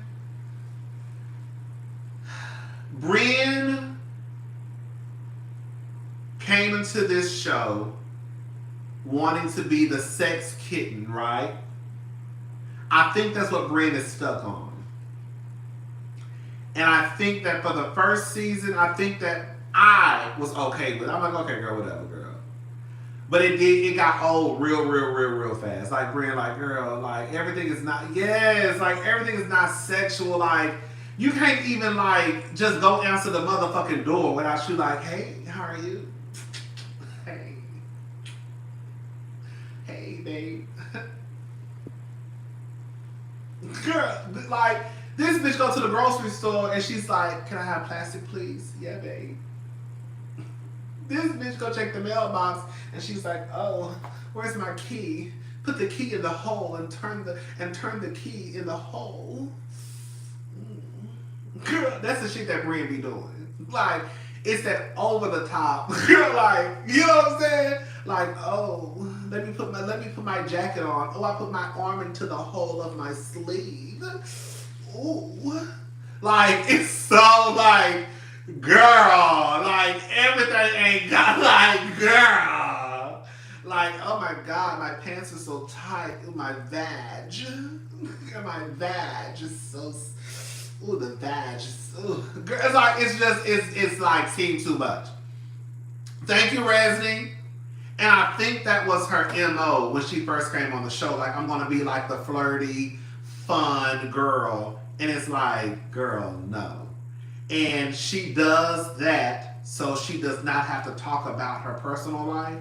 But the difference between you and a Dr. Heavenly is Dr. Heavenly is good at keeping up her shit to the point where she ain't got to talk about marriage. You not good at what you're doing, Brienne. And that's why it's a flop. Nobody's buying it, Brienne. That's why it's a flop. You're not good at the over-the-top sexy girl. It was cute for 1 or 2 episodes. It's whack. Let it go. It's not giving what you think it's giving. I don't want to go too deep. Oh, I don't want to talk about that. I feel like Jenna. I love Jenna Lyons. I follow Jenna online. I have said this, and I'm gonna say it again. Shout out to the white women who watch my channel. I love y'all. Thank y'all for supporting. But I think Jenna is one of the few white women that really does believe in being inclusive with people. I do believe that Jenna is that white woman who, you know, wants to see black people win, fat people win. You know what I'm saying?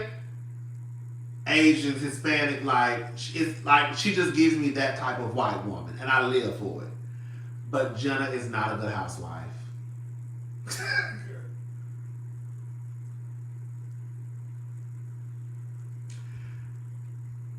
Jenna, she be scared. Girl, she get called to the carpet. She start lying. Girl, I do not believe that Jenna. Let me say something, and I don't want y'all to take this the wrong way. I think it's hard for women in corporate America just because you are a woman, right? I don't believe that Jenna is as successful as she is without her having to be a little assertive, a little aggressive, right? Some people will say she's being a bitch.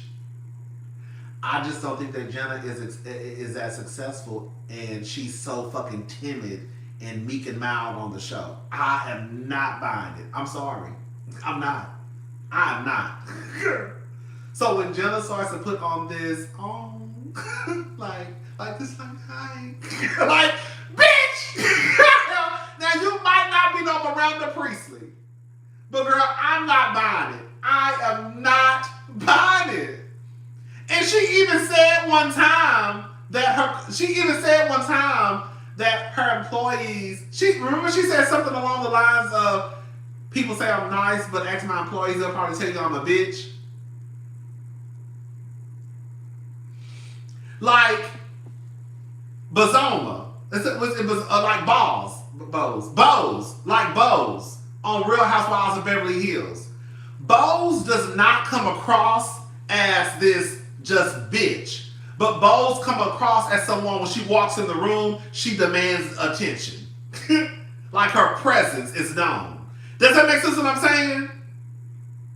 She walked into the scene like, what's up? Like, hey y'all. Like she walked on the scene like, I'm the head bitch in charge. Like you knew, like, oh, who the fuck is this? And she's successful in her career too. But she don't walk in the room like, oh, hi. Like, hi. I'm Bose. Yeah, like that's what I'm saying. Like Jenna, I'm not playing that game with Jenna. I think Jenna, you full of shit. Girl, I don't think you that way in real life. I think you just putting on for these motherfucking cameras. I think that if you really had to get a bitch together, you could. And I don't believe that you are that successful and you just that meek and mild and timid. I don't believe it. I don't believe it. I hate when she do that shit. Look, again, I'm not saying she has to act like Miranda Priestley from The Devil Wears Prada. But I don't believe that she acts the way that she acts in business. I don't. And I'm not saying that you have to, the same way you can, I'm not saying because we turn it off and turn it on professionally and personally. But at some point, when these girls got your back against the wall, and girl, I'm going to need you to stand up and be like, no, that's not what I said. What I said was this. And she's like, no, I didn't say that. I never said her name. You're like, what the fuck are you? You knew you was talking about Brian. Like, stop, girl. And you should have said, okay, and I said it, what y'all gonna do? I don't think Jenna's a good housewife. I don't, and I love Jenna. I follow Jenna on social media. That's how much I go up for that white lady. Okay? Like, I go up for Jenna Lyons. I really, really do. But I just don't think she's a good housewife. I think Sai. I like Sai. If I had to pick any three people to come back next season, it will be Sai, Jazelle, and Aaron. Aaron will be my number one pick, hands down. I like Sai, but I do think Sai was playing with the. I think that she knew that Jazelle was a fan favorite, and she wanted to be friends with Jazelle. I really think that's what it was. I don't think she wanted to come back and go to war with Jazelle. And so she said, I'm gonna pick a different bitch, and I'm gonna pick Brienne instead of Jazelle. When really and truly, I think she probably still had a little beef with Jazelle, but she didn't want the viewers to be mad at her. And on some real shit, if we're gonna be honest about it, she should have been clocking Jenna T. I don't understand why she wasn't just as mad at Jenna as she was at Brienne. Brienne is messy. But for Jenna to sit there and play in your face like that, you should have been on Jenna's ass, but you didn't want to get on Jenna's ass either.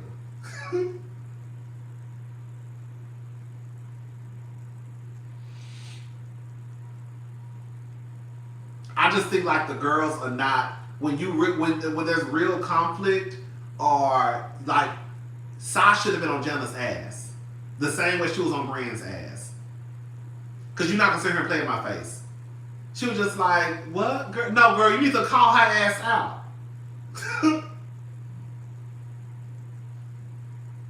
Aaron, I like Aaron. I think Uber does too much. I'm sorry, the drinking out of the water thing, I feel like Uber is the one who just wants to have a moment for TV. Like, even when, last season when she went to the pantry and I think took out a canned good, I was like, girl, like this time at the party, I think the last episode I watched, I think that Aaron threw a party and she was drinking out of the glass. I'm like, girl, like, why? I guess, girl, okay. Uber gives me friend of the show too. Uber does not give me housewife. Uber gives me friend of the show. Raquel, I think Raquel has an interesting story. I think that she doesn't have an interesting story to me. I think they thought that it was going to translate. I think that they thought that Raquel being a lesbian, having kids, her being in the art world, that was going to I'm telling you, Raquel didn't even have to be on my TV screen.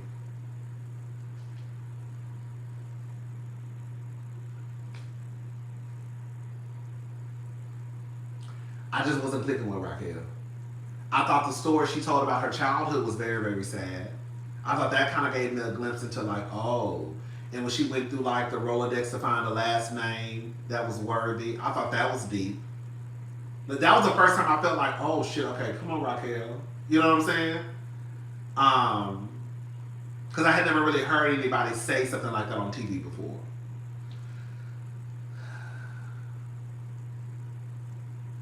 Yeah, I think that's it. Yeah, Jenna, Brienne, Sai, Aaron, Raquel, Uber, Jazelle. And Jazelle with that, Jazelle playing that, I don't know. I like Jazelle, I do. Rebecca Minkoff, girl.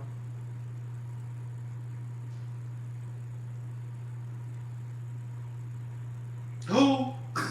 Girl, Rebecca, I don't even know they put Rebecca on the motherfucking show. Raquel is doing better. I'm not gonna lie, y'all. I did watch the trailer for the second half, and the second half did look promising. I was like, oh, and I was thinking maybe I should start watching again. Cause the first half, I was like, this is a bullshit. And I loved last season. I did. I was like, oh, this is good Housewives. This is petty shit that don't make sense, rich shit that don't make sense. But this season, I'm just like, okay, girl, they doing too much.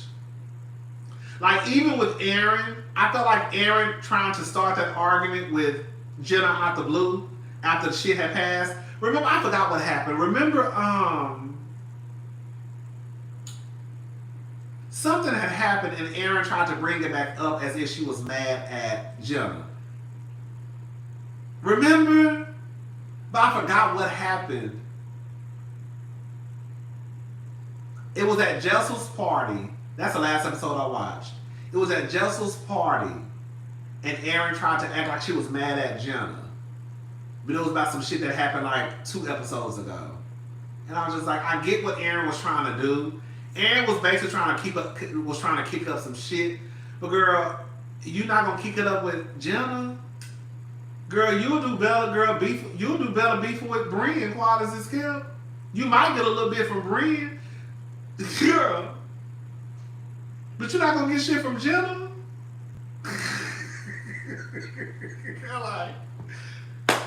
Girl, you gotta have a moment with the right girl.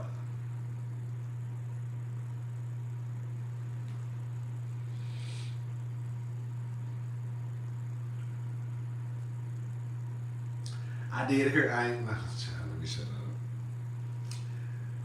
Aaron was basically Aaron was beefing with herself, and it's like, girl, I get what Aaron was trying to do, but it just did not work. I was like, girl, this is not working the way you thought it was gonna work. You should have known, because Jenna is not that girl to sit up and argue and fuss with you.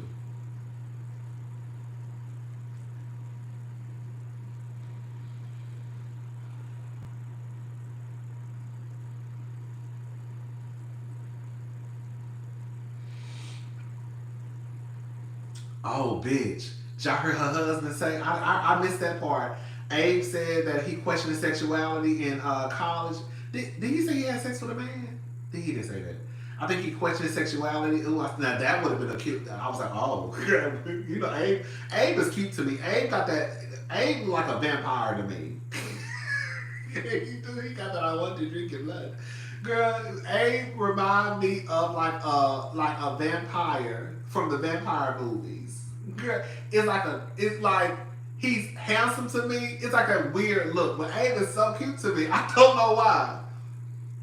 Because he's not this conventionally attractive man, but he like cute though. But he remind me of somebody who will be in Twilight. Yeah, he like the Twilight thing, like the pale skin. I don't know. Abe is so cute to me. And when I found out, girl, he was possibly into niggas, I said I kind of perked up a little bit. Bitch, when I found out he girl, they say he was over there, girl, thinking if he like niggas or not, I kind of perked up a little bit. I said, wait, what happened? Girl, what they said? Yeah. Abe said he was questioning his sexuality. Well, girl, you got some questions, come and ask me, Abe. I can help you figure out whatever you need to figure out, baby. If you're a little bit curious and you want to figure out some shit, let me know. Even DM me, honey. I can help you figure out whatever you need to figure out, baby. Okay? Just let me know. You can send me an email, because I don't really check my DMs like that. Send me an email. And I could be in New York. I could be in New York next week. And I can let you know. We can do a little experimentation together. Yes. Oh, yes! Oh, wait. Even though I did kind of want to go to New York next week, because I want to go see... Y'all know I'm not like a holiday person. I'm really not. I used to be, I'm not anymore. But I have been having an itch, and I never told y'all this. I was talking about this with my friend Brittany. I've always wanted to go to New York during Christmas time, because I'm about to sound so childish. Girl, I always wanted to see that Christmas tree in person. Oh my God. I've always, and ever since I saw, girl, this is going to sound so childish. Ever since I saw my first time watching Home Alone, girl, when Home Alone New York, girl, I've always wanted to go to New York during the Christmas time. And I've always wanted to see the tree in the Rockefeller Center. Yes! I've always wanted to see that tree. And I feel like if I saw it, I would probably burst out into tears. Y'all know I'm sensitive as fuck. So, girl, I want to go see the tree. I do. So I was thinking about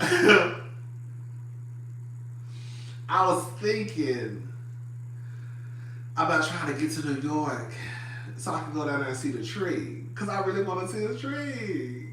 I think it's going to be out there crying. Okay?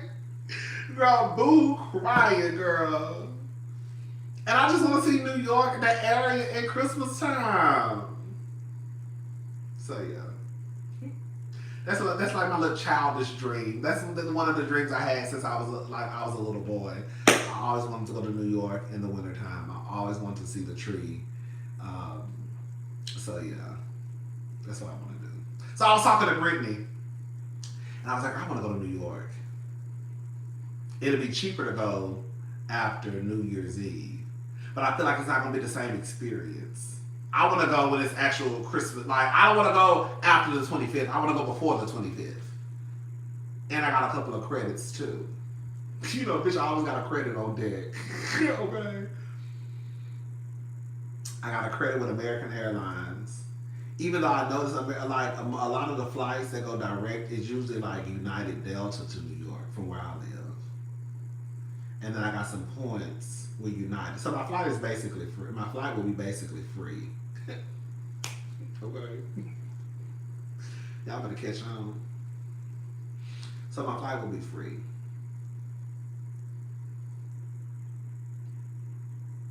Mm-hmm. So I gotta figure out what I want to do because I want to go to New York to see this tree. I mean, I could go next year, but I just want to go this year. I want to go this year. I want to go see the tree. So I can sit there and cry and be all dramatic and shit. Okay. The girl be like, oh my God, I finally saw the tree. Oh, just no sensitive ass nigga. All right, y'all. Anyways, that's it, y'all. I'm okay. Honestly, I think I will be okay in New York right now. Because right now it's not that cold. Right now it says it's only 52. I think I would be okay in New York right now. It's not that cold. It's not that cold. Now, bitch, Chicago, bitch, tomorrow that's gonna be, bitch, Chicago. You know, Chicago. That's a whole other beat, bitch. Let me tell you something. I've been to Chicago more than a few times. I went one time when it was cold. Me thinking like, oh, I'm gonna be okay. I just threw some t-shirts. I had some jackets. I had some coats, not jackets. I had coats, but I just threw some t-shirts in my suitcase. Cause you know me, I'm just like I could throw a coat on, some boots, some tennis, and just be cute, you know, my coat. Bitch, I got some motherfucking Chicago. And I said, ain't no fucking way. It is not the same cold. Every place, the cold is different. Okay. I went to DC one time. It was snowing in DC. The snow bothered me because I don't know how to walk in snow, and I kept slipping and sliding everywhere. Okay, I had no snow boots or nothing, so I was just fucked, right? But as far as the weather, it wasn't cold. It was cold, but it didn't bother me. I love cold weather. Well, I thought I loved cold weather.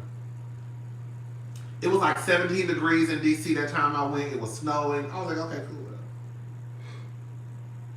It was still cold, but again, it wasn't just like, bitch, I went to Chicago one time. Bitch, when I tell y'all, I said, this is some bullshit.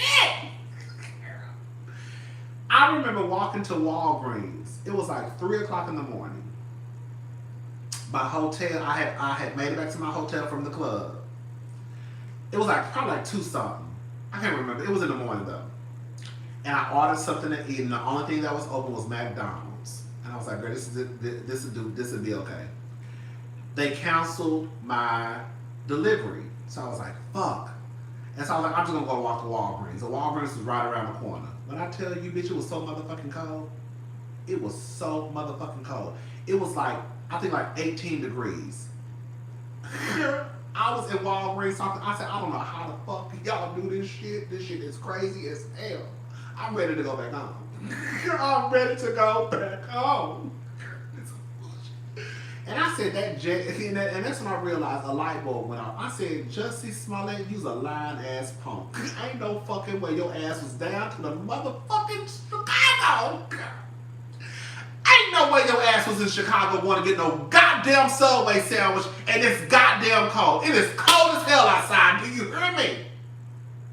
I don't believe that Jesse was walking to get no Subway sandwich that day in the morning in that cold ass weather. Chicago is cold as fuck. Do you hear me? And I'm a cold ass bitch, and I was like, I'm ready to go home. This is some bullshit. I gotta go. And she was like, yeah, it get colder than this. I was like, girl, not while I'm here. Girl, I'm going home. It was a little black girl at the, she was a security. Because I was trying to like bundle up and shit before I walked back out the store. And I'm just sitting there talking to the lady. You know I can run my mouth with anybody. So we just sitting there talking and shit. And I'm like, girl, this is some bullshit. I'm like, how y'all do this shit? I do not know how. Girl, the only reason I'm even out here because I'm really hungry. And girl, I'm like, halfway drunk too. Okay, and they got nothing in this goddamn room. And I was like, Jesse is alive. Jesse, you did not walk and get no Subway sandwich. And they said it was below, something below. I barely made it. You got 18 degrees. Barely made it. Okay? But I guess too, if you're used to that type of cold, then you're okay. I'm not used to that type of cold. I could never live in Chicago. If I lived in Chicago, it would have to be like I go during the summer and fall, but when it's time for winter, I gotta go. I gotta go. I gotta go.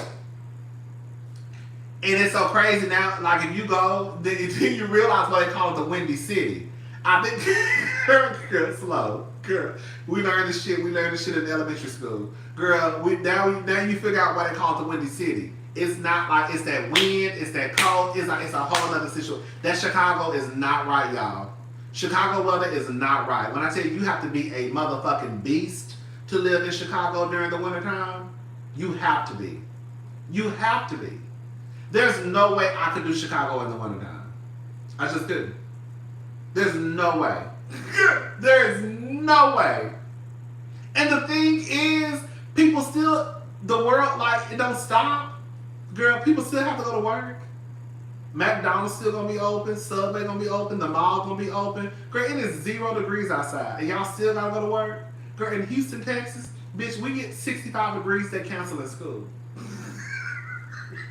Okay. Bitch, don't let us get down to 30. Bitch, they canceling school for the whole week. Girl, ain't nobody about to be going out in that weather. Hey, Marjan.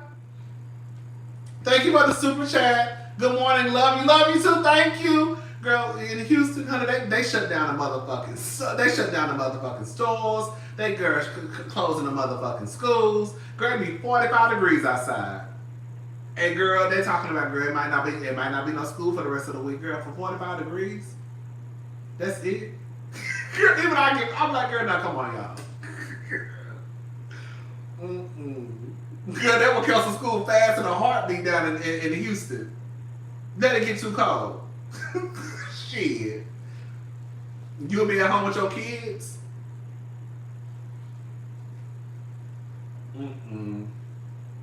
But I feel like I could probably live in New York during the wintertime. I feel like I could probably live in DC during the wintertime. Like Chicago would be an absolute no for me. Absolutely not. Absolutely fucking not. That weather is horrible.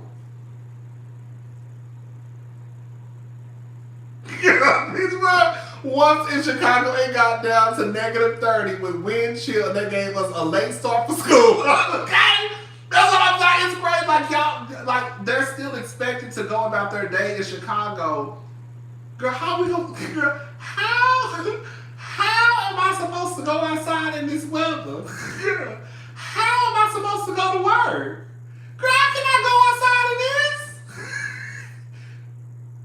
Girl, it's too cold outside. And you catch the bus too? So you want me to go stand out at the motherfucking bus stop? You want me to go catch the train in this type of weather? Girl, I can't come. I quit. Girl, I quit. I can't do it. Get somebody else to do it. Can somebody else come in? Cause then you get somebody to cover my shift. I can't do it. I can't do it, baby. Not me. You gotta get somebody else to do it. I can't come in today. Not today. This weather is horrible. That's what I said. I don't do that. Anyways, child. Okay. It's crazy. It's crazy in Chicago.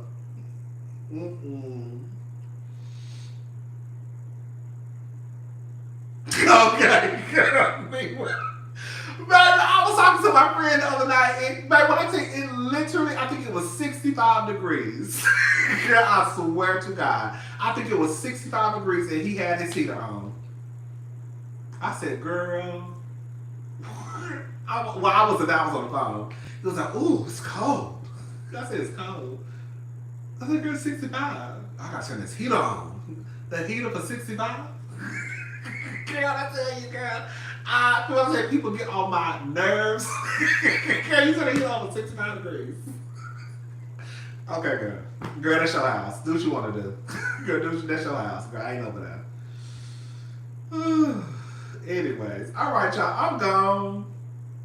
I will talk to y'all tomorrow. What's going on? Do we have to? Oh yeah, I'll see y'all tomorrow because I have to. We have to review Beverly Hills and what's the other one? Salt Lake City come on tonight. I know Beverly Hills came on tonight. Salt Lake City might come on tomorrow. But yeah, I'll see y'all tomorrow definitely because we have to talk about Beverly Hills. Girl, can I say something, girl? Can I say something before I go? Y'all, girl, not y'all. y'all, but not y'all. Girl, y'all are doing too much when it comes to Garcelle online. I get it. Garcelle needs to shut. Garcelle, girl, we're gonna talk about it.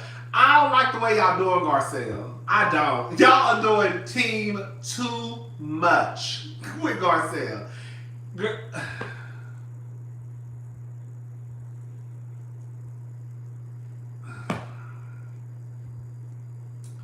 But we'll talk about it. Here I go defending Garcelle.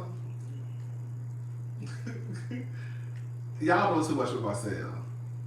When I tell you, girl, they cannot stand Garcelle down to the Twitter. Girl, when I say they are dragging Garcelle for all it's worth, and I just feel like it came out of nowhere.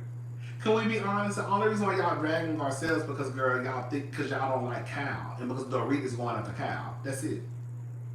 It still doesn't change on some real shit. If we're gonna be honest about it, it still doesn't change that Dorit is an ignorant ass white woman sometimes. That's just what it is. And I don't have no issues with Dorit. Y'all team Dorit because she's going after somebody who you don't like, which is Cal. So now since Dorit is getting Cal together, anybody who goes after the person who everybody loves, they're public enemy number one. Which y'all forgetting that Garcelle and Dorit been had this beef.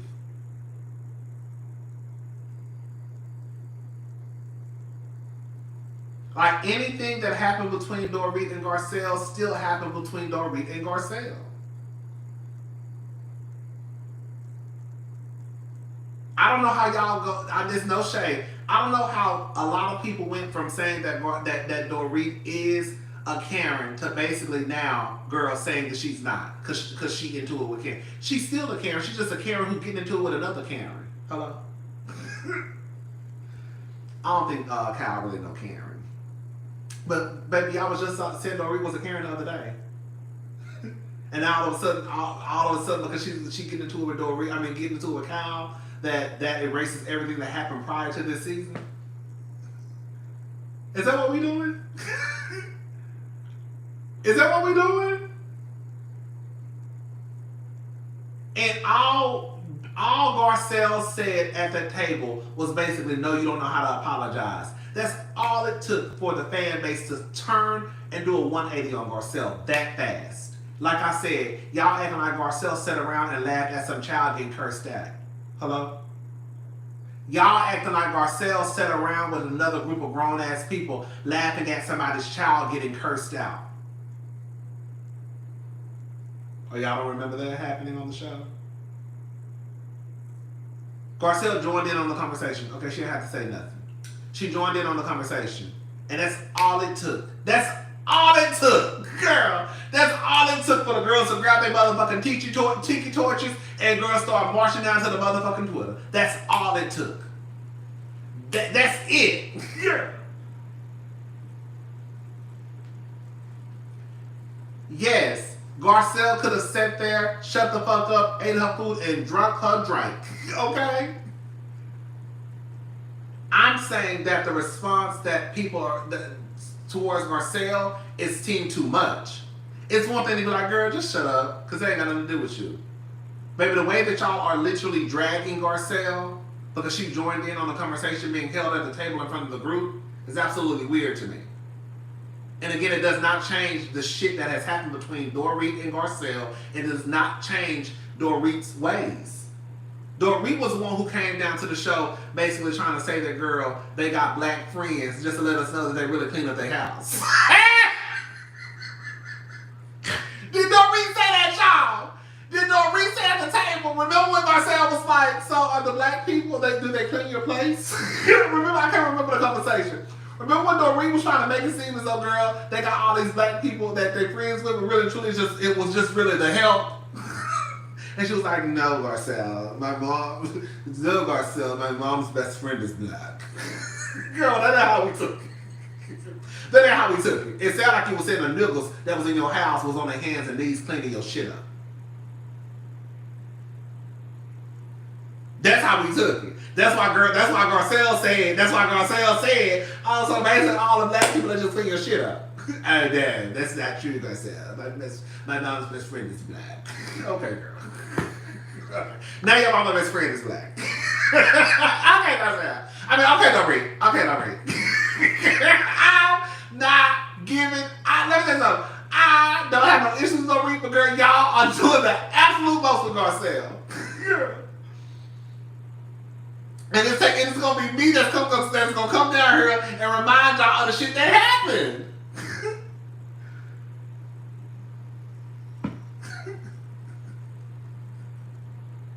Girl, I'm like, girl, why are we doing this, y'all? We could go up a Dorit, we can call out Garcelle, but I just feel like the hatred is too much. I do feel that way. I'm not saying Garcelle should not be called out, because I've called out Garcelle. But I'm just saying, like, the response to what happened at the table, y'all would have acted like Garcelle had, like, threw a drink across the motherfucking table. Y'all would have thought that Garcelle was breaking tables, breaking porcelain, and girl trying to knock Dorit ass upside her head. Like, girl, okay. Does that make sense what I'm saying? Like, it's so crazy because the same people who say that Candace's responses don't match up to what's being done to her, girl, y'all are literally doing the same thing y'all say y'all don't like Candace, what Candace do. Your response to what Garcelle did is not matching up to what happened in that scene.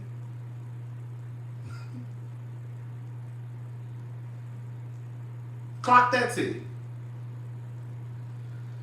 Anyways, I'm gone. We'll be back down here tomorrow to talk about the Real Housewives of Beverly Hills. And yeah, we'll talk about it. Cause y'all not gonna be down here dragging Garcelle like that at all. This is the thing though. That's true. I think this is a thing, right? I think, and this is not me. Okay, because I was the one. I even said, just listen to me, okay? I was the one who said also that why is Garcelle worried about what's going on between Boz and Dorit, or the conversation that happened when you don't give a fuck about Dorit. You know what I'm saying? You don't give a fuck about Dorit. You don't give a fuck about what's going on in her marriage. But we also have to take into account that it's not like these are necessarily private conversations. Girl, y'all having these conversations at the goddamn kitchen table. And it's not like Garcelle said it so loud. It's just that we, not only are we privy to what Boz and Dorit are talking about, we're also privy to what Garcelle is saying to Kyle about what's happening at the... Does that make sense what I'm saying? Like, we have an insight because Garcelle is mic'd up. So we hear Garcelle basically talking about what's going on at the end of the table. Does that make sense what I'm saying? No.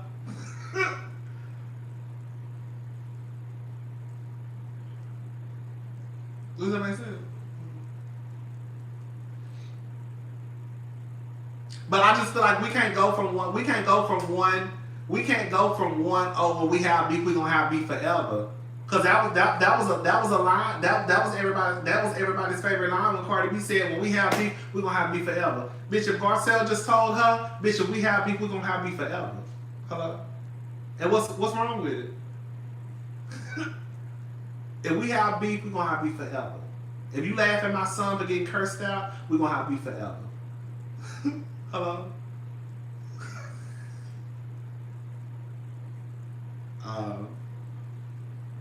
I ain't too much like you anyways. And you laughed at my son getting cursed out. Yeah, we gonna have beef.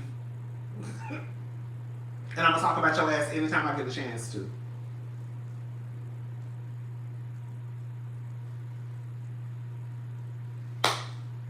That's true.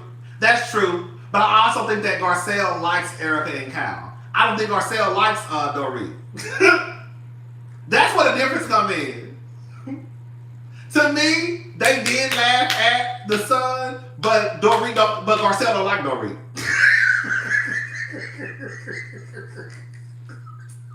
I don't like her. I don't like that bitch. Okay?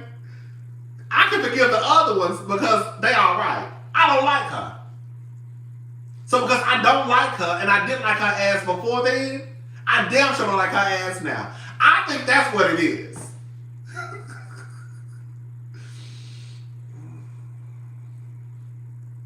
That's true. That's true. That's true.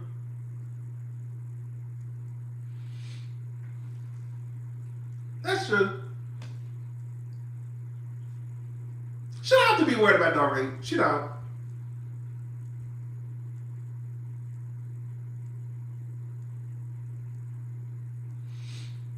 She don't have to care. She don't.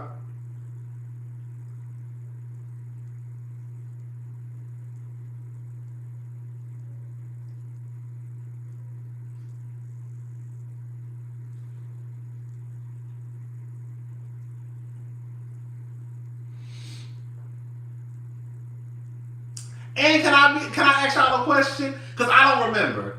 Can I ask y'all a question? Tell the truth.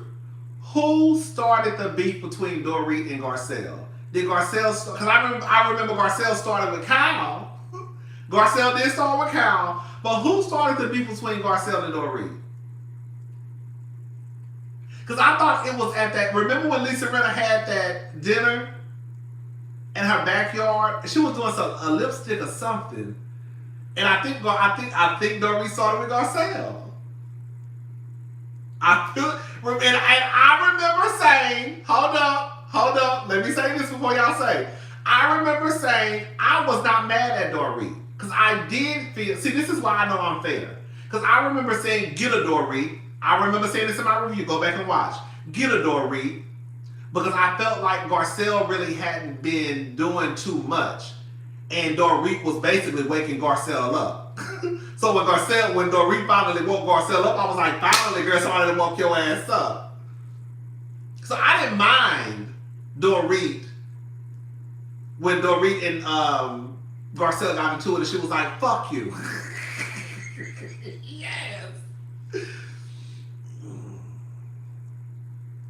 But I feel like Dorit started that between Garcelle.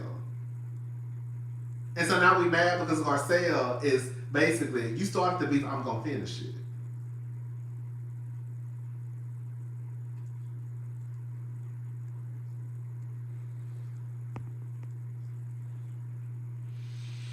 I don't know, chat. It is what it is. You know, I like the season. I really don't want to go down the road of, because I just want to watch the show. I might not even bring this up tomorrow, honestly. Because I just want to watch the show and review it and not go down this rabbit hole. Y'all might not even bring this up tomorrow. Girl, yeah, I'm probably going to be done with it after tonight.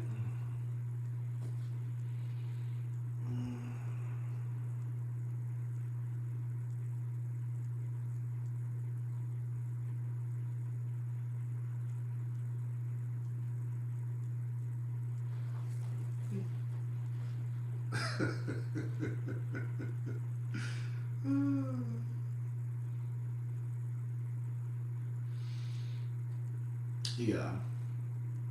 But yeah. Again, I'm not mad at anybody. you will after you watch the episode. Come there hollering and screaming that got worked up. Okay? Listen, this is all the fuck I'm trying to say. Okay?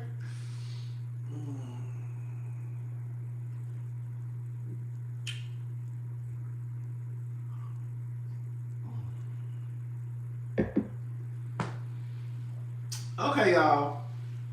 I'm gone.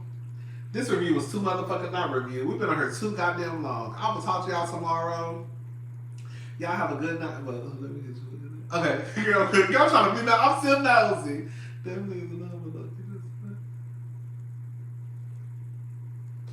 That's all I'm saying. Garcelle's press definitely is annoying as fuck, but low-key justified.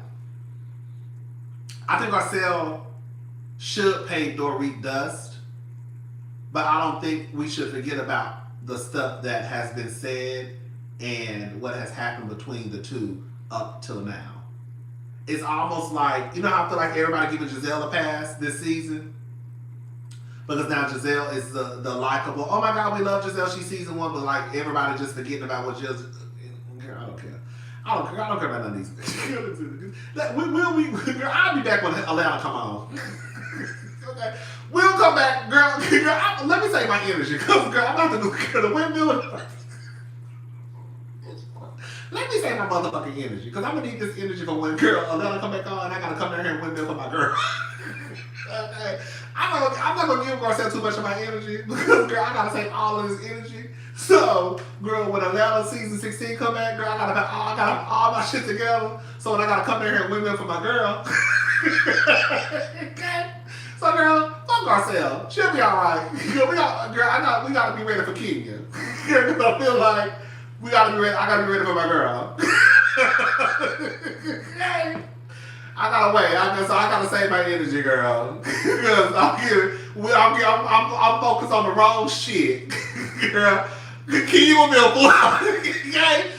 gonna be a full-time job, girl. I'm focused on the wrong shit. Girl, I'm supposed to be focused on Kenya. So, girl, I ain't worried about no Garcelle or no Dorit, or no Jazelle, or no motherfucking Mia. Girl, we gotta be ready for Kenya, cause that's what my goddamn focus gonna be on. Shit. I don't know what the fuck about to happen when they bring this goddamn show out. Do you hear me, girl? My nerves is so bad.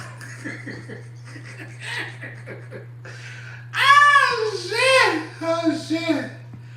Girl, I don't know what's gonna happen when they air this bullshit down to my TV screen. Ugh, girl, my nerves is gonna be so bad. Girl, I'll be like, oh, girl.